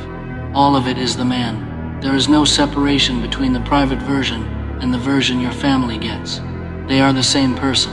And if the private version is cutting corners and telling himself it does not count, the family version is going to show up hollow when the moment calls for something real. So stop coasting. Stop spending months going through the motions and telling yourself you will get serious when something important comes along. Important things do not wait for you to feel ready. Your family does not space out their crises to match your schedule. They need the version of you that you have been building in the background of every ordinary day. If you have not been building anything, they get nothing when they reach for it, and that nothing has consequences that land on people who never did anything to deserve it. Look 5 years out, not 20, just 5. Picture who you are going to be in 5 years if you start doing the actual work today. If you stop treating your hours like they belong to no one. If you stop making decisions based on what is comfortable right now and start making them based on what you are actually trying to build. The man who gets up before anyone else in the house, not because he enjoys it, but because he knows that every hour he gets before the day starts asking things of him is an hour that belongs entirely to the gap between him and who he was yesterday. That gap grows without announcing itself, slowly, across months and then years. And the family that has a man on the far side of that gap lives an entirely different kind of life than the family of the man who never bothered to close the space between who he was and who he needed to be. Most men overestimate what they can change in a week and completely underestimate what they can change in 3 years. 3 years of getting up an hour earlier than you used to. 3 years of reading instead of scrolling. 3 years of finishing what you started instead of leaving things half done. 3 years of handling your money differently, talking to your kids differently, responding to stress differently. That is not the same man who started. That is a different person wearing the same face, and the family living with that person is not the same family either. They are not bracing themselves for the next thing to go wrong. They are not quietly managing around the weak spots they have learned to work around. They are building on something. They are resting on something real. You are not stuck where you are. That is not a phrase. That is a real thing. You are not genetically locked into the version of yourself that you are right now. Every hard thing you go through, every discipline you actually practice instead of just thinking about, every time you push past the point where you wanted to stop, you are literally building something in yourself that was not there before, something your family gets access to, something that changes what is possible for them. But you have to actually do it, not plan to do it, not feel inspired about doing it. Do it today. with the exact life you have right now, starting from the exact spot you are standing in. Let me tell you what a family looks like when no one steps up, when they search and come up empty, when something hard hits, a medical bill, a layoff, a family member falling apart, and there is nobody in that house who is built to absorb the shock. What happens is everyone breaks at the same time. Everyone needs the same thing simultaneously, and there is nothing to pull from. The family does not collapse in one moment. It just slowly hollows out. People stop bringing their problems home because bringing them home does not help anything. The kids figure out early that strength is not something they can count on from the adults around them, and they take that with them into their friendships, into their relationships, into the way they raise their own kids someday. The absence of one solid man ripples forward in ways that never stop. That hollowing happens quietly. It does not have a dramatic moment you can point to. It just accumulates in the space where someone steady was supposed to be and was not. And the man who could have been that person, who had every capability to be that person, just never made the call, was always almost ready, was always waiting for conditions that never came. Because conditions do not come, you make them. You make them by deciding that you are the one, and you are not waiting anymore. Your family does not have time for you to get ready. They need you moving now, not perfect, not finished, moving, working, showing up every day with the full weight of what you are trying to become behind every choice you make. There is a version of commitment that most men never actually reach. They commit to things with an exit built in. They go in hard but keep one foot near the door in case it does not pan out. And that exit, that small piece of themselves they kept back, that is the very thing that lets them quit when things get genuinely hard. The man who becomes the one for his family has to burn that exit, has to remove the option of stopping, not because stopping is always wrong in every situation, but in this particular thing, in the commitment to be the man his family deserves. Stopping is not something the family can afford, so he stops giving himself the option. David Goggins talked about embracing the ugly, embracing the miserable, not for the sake of suffering, not because pain has some poetic value, but because the man you need to be for your family, the one who is steady, who follows through, who does not fold. That man gets built in the moments that are genuinely terrible. He gets built when you are exhausted and you keep going anyway, when everything in you wants to call it a day and you do not call it a day, when the easy path is right there and you take the other one. You keep doing that long enough and eventually it stops being a decision. It just becomes how you are. That is when it gets real. That is when the man your family has been looking for actually exists, not as an idea, not as an intention, but as the person who walks through the door every night. Right now, somebody in your family is watching you. They might not be doing it consciously, but they are watching.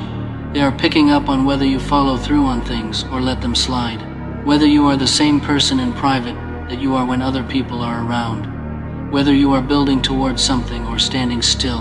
And what they see is forming in them a belief about whether or not you are going to be there when things really go wrong. You can change what that belief becomes, not by talking about it, not by making promises, by doing the work, by being the same man on a Wednesday morning with nothing on the line as you are when something matters, by showing up today and tomorrow and not stopping, by being the man who handles what needs handling because it needs handling, not because someone is watching. When you start to see everything hard in your life differently, not as something that happened to you, but as something that made you, everything changes. The job you lost was building you. The money you did not have was building you. The nights you had to figure something out with nothing was building you. Every rough thing was doing something to you underneath. The question is whether you let it do the work, or whether you let it just be something bad that happened. Let it do the work. Come out of every hard stretch more capable than you went in. Your family gets access to whatever that builds. And what it builds, over enough time and enough hard things faced head-on, is a man who does not rattle. A man who is still standing when the ground shifts. A man they can actually count on. That is who your family is looking for. Not in 20 years now. And the only thing between the man you currently are and the man they need is whether you decide to close that gap or keep telling yourself you will get to it. Some men made this decision at 22. Some made it at 45 after a decade of coasting and soft choices and wasted time. It does not matter when it gets made. It matters that it gets made. It matters that at some point you look at the people who depend on you and make the quiet decision, not out loud, just in the place where real things get decided, that you are going to be the person they deserve. Not because it is easy for you, not because you have always been that, because they deserve it. Because your kids deserve to grow up watching a man who does what he said he was going to do. Because that is the thing they will carry forward more than anything else you could ever give them. And it is never too late to make that decision. That is the part people get tripped up on. They look at years of not being who they needed to be, and they use that history as a reason to keep going the same way. As if the wasted time is an argument for wasting more. It is not. Every day you keep going the same way is another day that gets added to the distance. Every day you decide differently is a day you start closing it. You do not have to fix everything that came before. You just have to stop adding to it. You just have to get up tomorrow and be slightly more solid than you were today, and then do it again and again, until the accumulation becomes undeniable, until the people in your house start to feel the ground beneath them differently, until they stop bracing for the worst because they have learned, through watching you, that the worst is something you handle. Most men never make this decision. They float their whole lives in the safe middle. Enough to get by, but never enough to actually build something.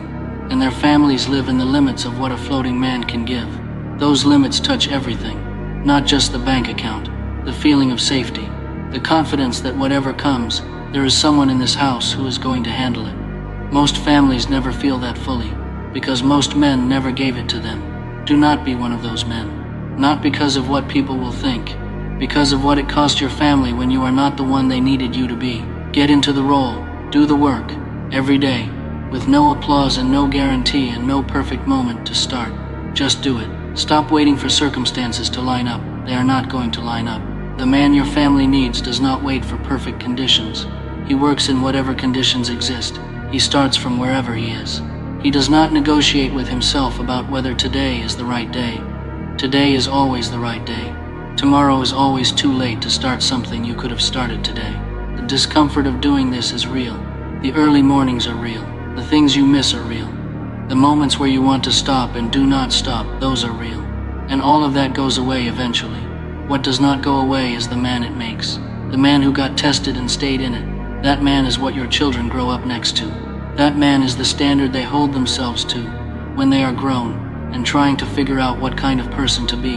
That man is the reason your family's story goes a different direction than it would have gone without him. Everything you build echoes forward, and everything you fail to build echoes forward too. You are not just doing this for yourself. You are doing it for the people who come from you and the people who come from them. The story of where your family comes from is being written right now by who you are choosing to be right now. Nobody told you it would cost this much. Nobody sat you down, looked you in the eye, and told you the real price. They said grow up. They said be strong. They said man up. And then they walked away and left you to figure out what any of that actually means, what it demands, what you have to give up, what you have to walk through, what version of yourself you have to be willing to bury before a real one can take its place. That part never got explained, and that silence has been quietly costing you ever since. Because here is what most men do. They spend years wanting to become something without ever being willing to pay for it. They want the strength, but they do not want the suffering that builds it. They want the discipline, but they do not want the discomfort of developing it. They want the result, and they keep waiting for it to show up while avoiding the process that produces it. And so nothing changes, month after month, year after year. They look at their life and feel that dull ache of something missing, that frustration with themselves they cannot quite name, that gap between who they imagined they would be by now and who they actually are. And the answer is not complicated. The answer is plain. You have not paid the price, and you cannot have what you have not paid for. That is not a harsh thing to say. It is a true one. Becoming a man is not something that happens to you while you are going about your life. It is not a destination you arrive at after enough time has passed. It is something you choose, over and over again, in the moments you would rather not face, in the seasons nobody around you will understand, in the quiet where there is no audience and no applause and nothing coming back. It is a cost, and until you understand what that cost actually is, you cannot begin to pay it. And until you pay it, you will stay exactly where you are. Here is the first thing most men get wrong. They ask the wrong question. They spend all their energy asking how to be more successful, how to be more confident, how to build better habits. And those are not bad questions, but they are the wrong starting point. The question that comes first The question that almost nobody asks is this: what does it actually cost to become a man? And because that question gets skipped, so does the preparation. And so when the price arrives, as it always does, it feels like an ambush. It feels like something went wrong. Nothing went wrong. The bill simply came. They just were not ready for it. You do not become a man because you reach a certain age. Time passing does not do it. Getting a job does not do it. Getting stronger, earning more money, having people look at you with more respect, none of that does it on its own. All of those things can happen while nothing real changes inside you. A man can be 40 years old and still be running from the same fears he had at 20. A man can be wealthy and still be making the same weak choices he always made. A man can look the part completely and be hollow underneath. Age is not the cost. Money is not the cost. Status is not the cost. The world uses those things to measure men, but those are not the measurements that matter. The cost goes somewhere deeper than any of that. The real cost of becoming a man is the loss of who you used to be. That is the price. And it is a price most men are not willing to pay, not because they are lazy, but because the version of themselves they are holding on to feels like home. It is familiar, it is safe, it knows the same streets. Letting it go feels like dying, and so they hold on. They hold on to the comfort of not being challenged. They hold on to the habits that ask nothing of them. They hold on to the version of themselves that was never really tested, never really required to be more than it currently is. And in holding on, they guarantee that nothing grows. You cannot carry the old version of yourself into the man you need to become. There is no room for both. The new one cannot arrive until the old one is released. This is not a soft truth. Growth means loss. Not the surface kind of growth. Not the kind that is just adding things. More information, more skills, more ambition. The kind of growth that actually changes who you are always requires you to lose something first. The softness, the avoidance, the excuses you have been protecting, the comfortable story about why you are where you are. That stuff has to go. You cannot rearrange it into strength, you have to put it down. Here is what nobody tells you about the cost. It is not a one-time payment. You do not go through one hard thing and then come out the other side as the man you are supposed to be. That is not how this works. The cost is paid every single day. It is paid in the morning when the alarm goes off and your body says stay, and you get up anyway. It is paid in the middle of the afternoon when the work is boring and nothing feels like it is going anywhere, and you keep going anyway. It is paid late at night when nobody is watching, when there is no audience, when nothing you are doing is producing any visible evidence that it is worth doing. That is when the real payment happens. Not in the dramatic moments, in the quiet, invisible, unrewarded ones. Most men cannot hold up under that. They need to see something coming back. They need confirmation that the effort is worth it before they keep giving the effort. And when that confirmation does not come quickly enough, they tell themselves a story. They say they need a better plan, a clearer goal, more information, better timing. But the real reason they stop is simpler than any of that. They were not willing to keep paying when there was nothing coming back. And that is the exact place where men who build something real separate themselves from men who only talk about it. Real men learn to work without needing the work to be witnessed. They learn to sacrifice without needing the sacrifice to feel noble. They learn to keep going without needing reassurance that the going is worth it. That cannot be taught to you. No mentor can give it to you. It has to be built inside you through the actual experience of doing the right thing, when nothing in the moment rewards you for it. That is where it gets forged, in the unrewarded repetition, in the showing up when showing up produces nothing visible. That is the school, and most men leave before the lesson finishes. What makes it especially hard is that from the outside, a man who is quietly paying this cost and a man who is quietly given up look almost identical for a while. Neither one is getting visible results yet. Neither one has anything to point to. The difference is entirely internal. One of them is building something in the dark. The other one stopped. And the only way you find out which one you are is by how you behave when nobody is watching and nothing is coming back. That is the only honest test. Not what you say about yourself. Not what you plan to do. What you actually do on a regular Tuesday when the stakes are low and nobody is paying attention. The man you are trying to become does not arrive until you have spent real time in that school. Not a week of motivation. Not a month of feeling fired up after watching something that inspired you. Real time, seasons of it, consecutive days of choosing the harder thing when the easier thing was right there. And even after that time, the cost does not stop. It changes shape. What used to be hard becomes normal, and then new hard things arrive. The requirement to keep showing up, to keep choosing correctly, to keep honoring the standard you set for yourself, that never leaves. It becomes part of who you are. It stops feeling like a cost you are paying, and starts feeling like the way you live. And that is the point. A man who has made the daily cost his identity cannot be stopped by circumstance, because he does not need circumstances to cooperate before he moves. He moves anyway. He pays anyway. He builds anyway. And that consistency, over real time, becomes the most powerful thing he has. There is a part of this cost that does not get talked about often, because it is the kind of thing that stings a little to say out loud. It is the cost of losing people. When you start to grow, not everyone is going to be comfortable with it. Some people in your life will feel unsettled watching you change. Some will pull back. Some will get quietly hostile in ways that are hard to name. And some of them, the ones you would have least expected, will try to pull you back to who you were.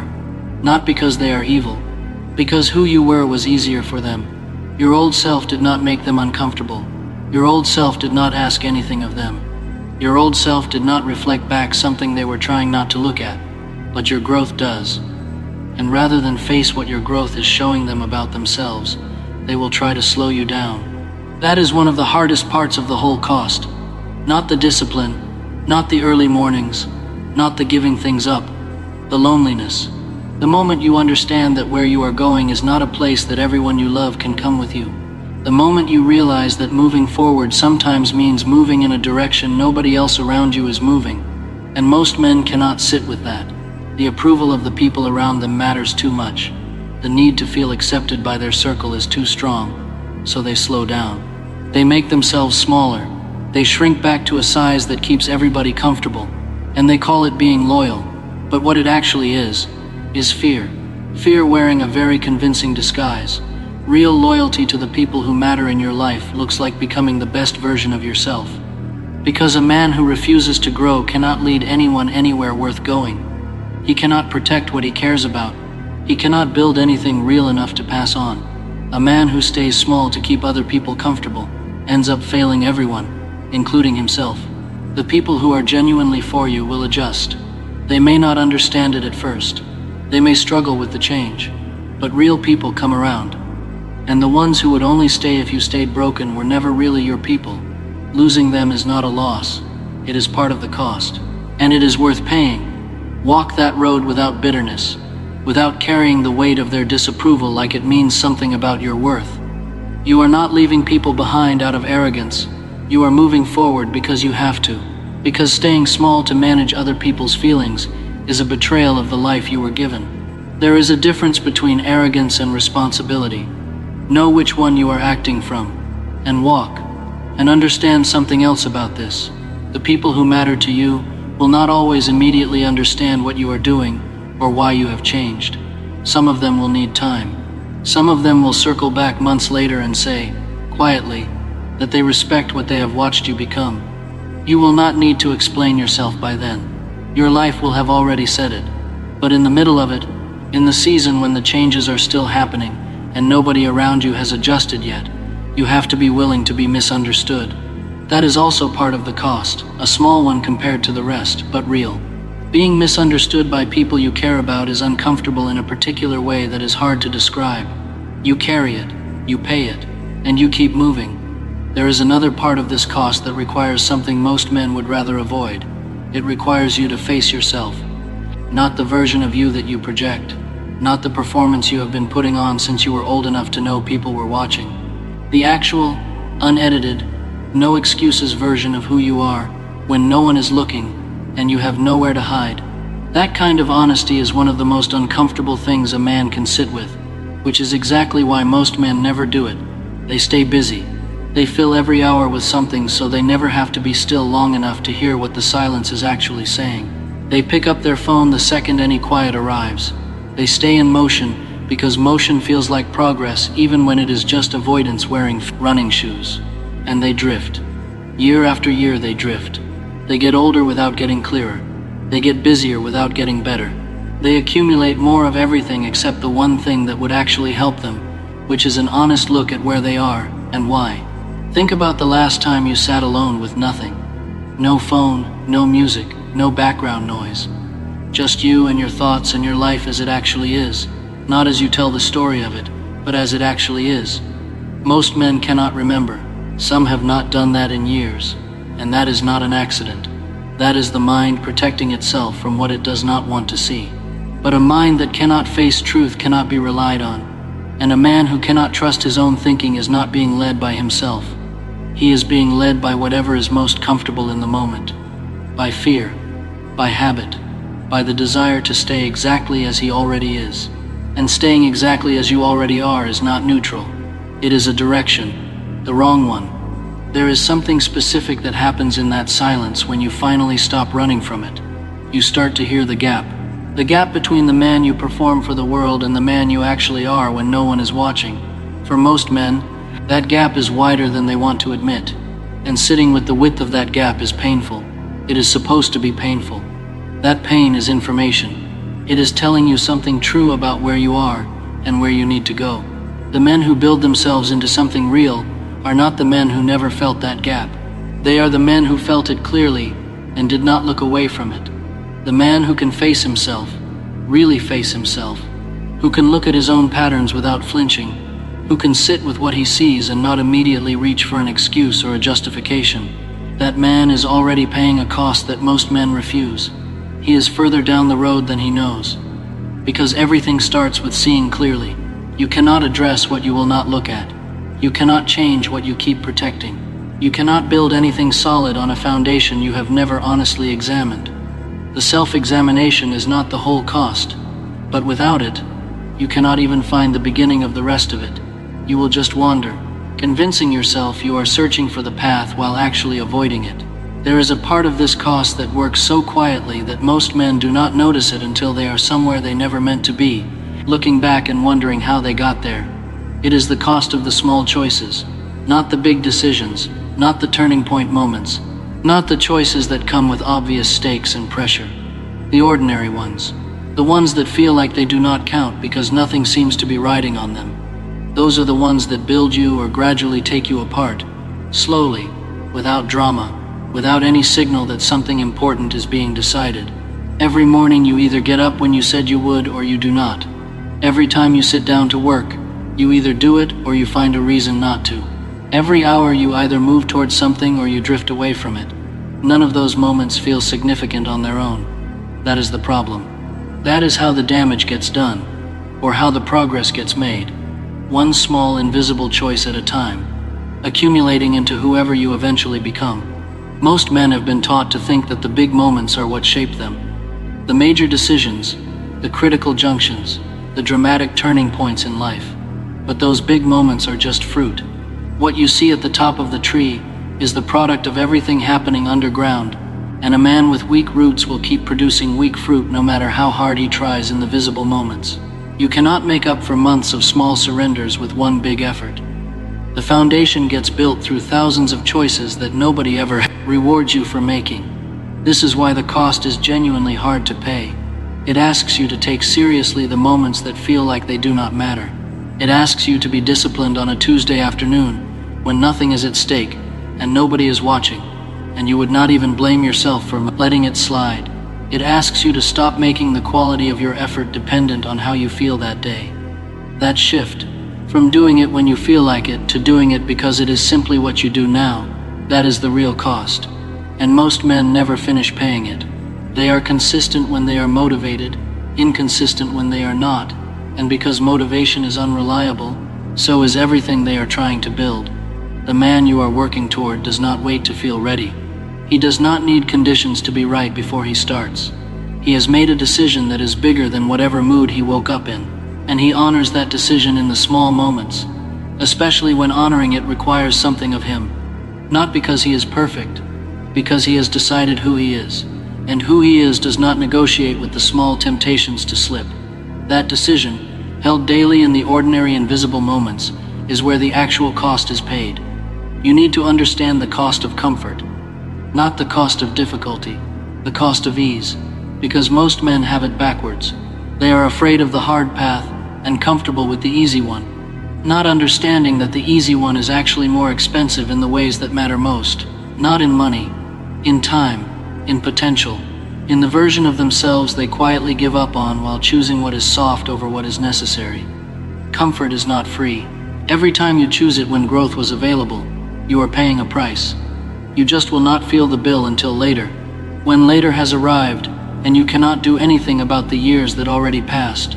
A man who has spent years choosing comfort has not been taking care of himself. He has been shrinking himself.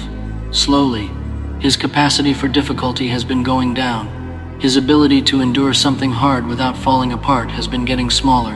And when life eventually forces something difficult on him, as it always does, he will not have the strength he needs for it. He will not understand why. It will not make sense to him because it did not happen in one moment. It happened in 10,000 moments where he chose what felt easy over what was needed. That is the cost. Paid slowly, over time, collected all at once when something real finally arrives and he has nothing left to meet it with. You were not built for ease. Your body gets stronger under resistance, not under softness. Your mind gets sharper under difficulty, not under distraction. Your character only reveals itself under pressure, and only gets built there too. Everything in you that is actually worth having, the reliability, the steadiness, the ability to be someone others can count on when things go wrong, all of it comes from the harder path. Every time you choose the easy way, when the harder one was available, you are choosing a smaller version of yourself. That is a choice. It is always a choice, and no amount of wishing to be more makes up for the choosing to be less. The thing that separates the men who actually become something from the men who spend their lives wanting to become something is not talent. It is not intelligence. It is not luck or where they started.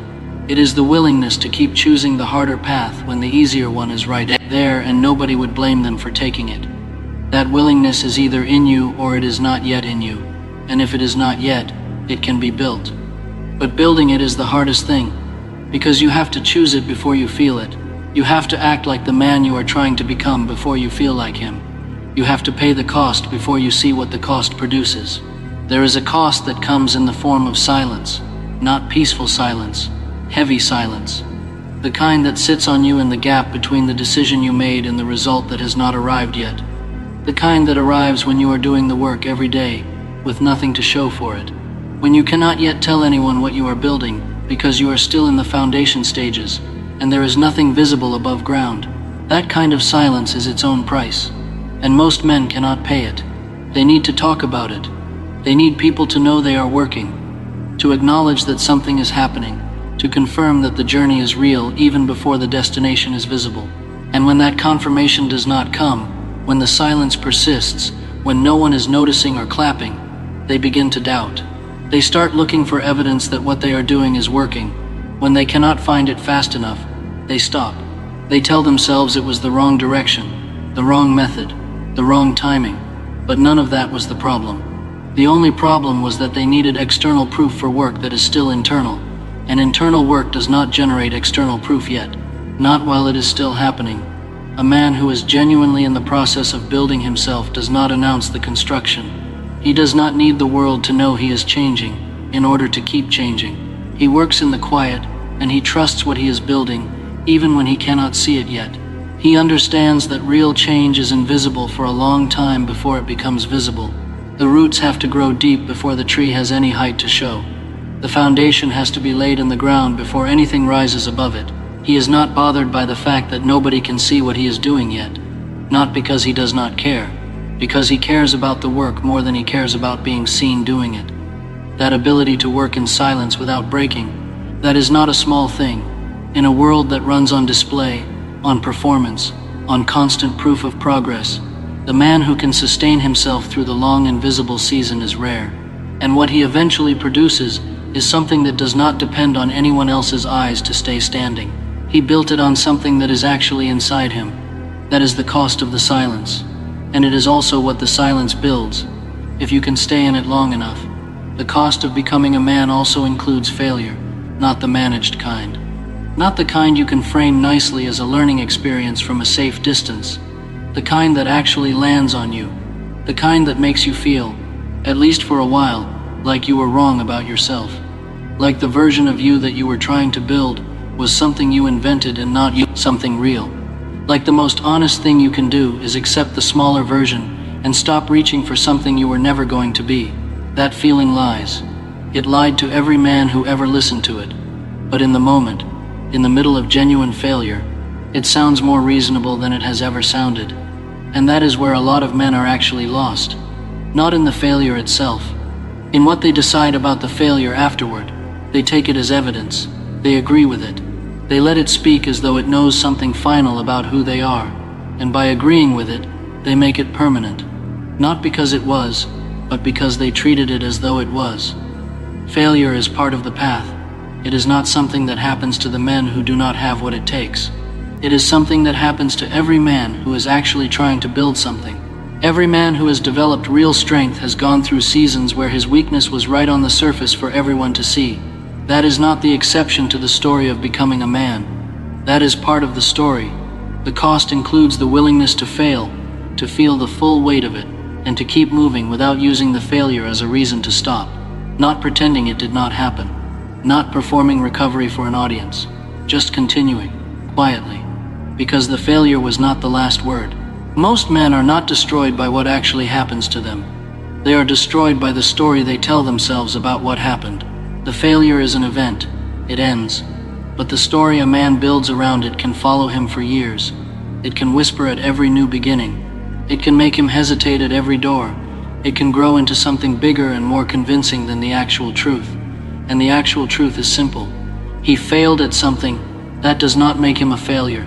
Those are completely different things. And part of what becoming a man costs you is learning that distinction deeply enough that no single thing that goes wrong can permanently define you. A man who has broken down and rebuilt himself is not the same as the man who never broke. He is more. He carries something the untested man does not have. He knows, from direct experience and not from theory, that he can get through the worst. That knowledge lives in a different place than confidence built on success does.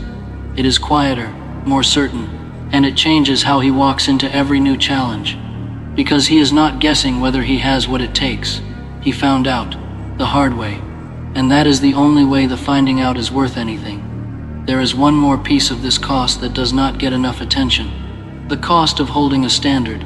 When you get serious about who you are becoming, when you start measuring your choices against the man you are trying to be, instead of against what everyone around you is doing, something begins to feel different. And that difference is uncomfortable before it is good. Because most people do not hold a standard. They move through their days without a clear line they will not cross. They make decisions based on mood and convenience, and what feels manageable in the moment. And when you begin to hold a line while the people around you are not, you start to feel the gap. Things that used to feel normal start to feel off. Conversations that used to feel fine start to feel shallow. Places and habits and environments that used to feel acceptable start to feel like they are pulling in the wrong direction. And that distance, that growing gap between where you are and where everyone else seems to be, is isolating in a way that is hard to describe to someone who has not experienced it. This is the cost of standards. They remove you from the average. And being removed from the average is lonely before it becomes anything else. Before the life that matches your standard arrives, you live in the gap. You can see clearly what you are moving toward, but you are not there yet. You can see clearly what you are leaving behind, but what is ahead has not taken shape.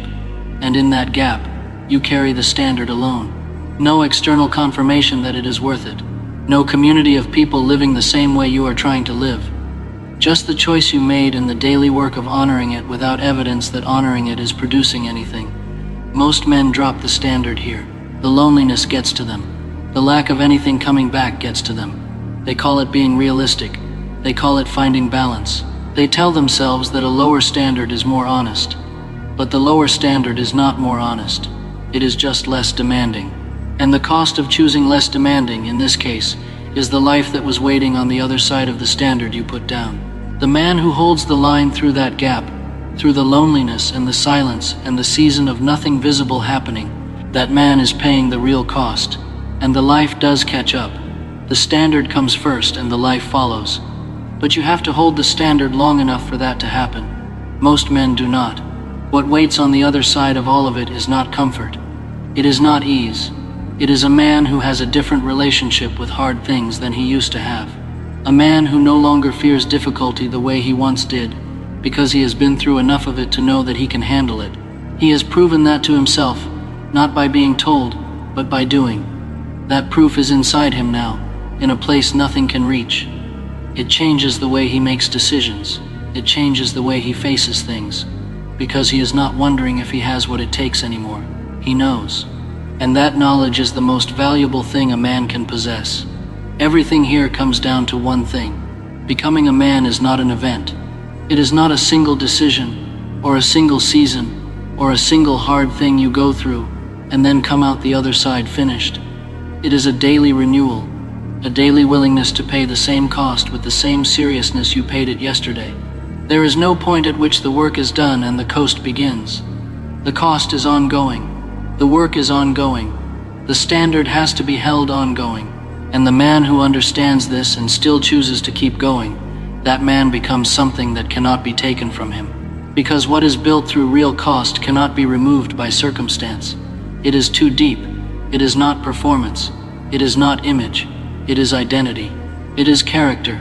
It is who he has actually become. Most men never reach that. Not because the cost was too high, because they never fully decided to pay it. They tried when they felt like it. They pushed when they were motivated, and stopped when they were not.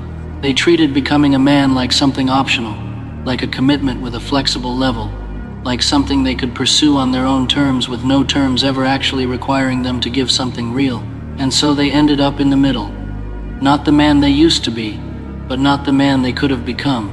Stuck between the two. Too grown to go back. Too uncommitted to move forward. That is the most uncomfortable place a man can live. He can see both sides. He belongs to neither. You are here because something in you already knows this. Not completely. Not in language you can fully explain. But you feel it. That pull towards something more than what you currently are. That low-grade dissatisfaction with the version of yourself that has been acceptable but not real.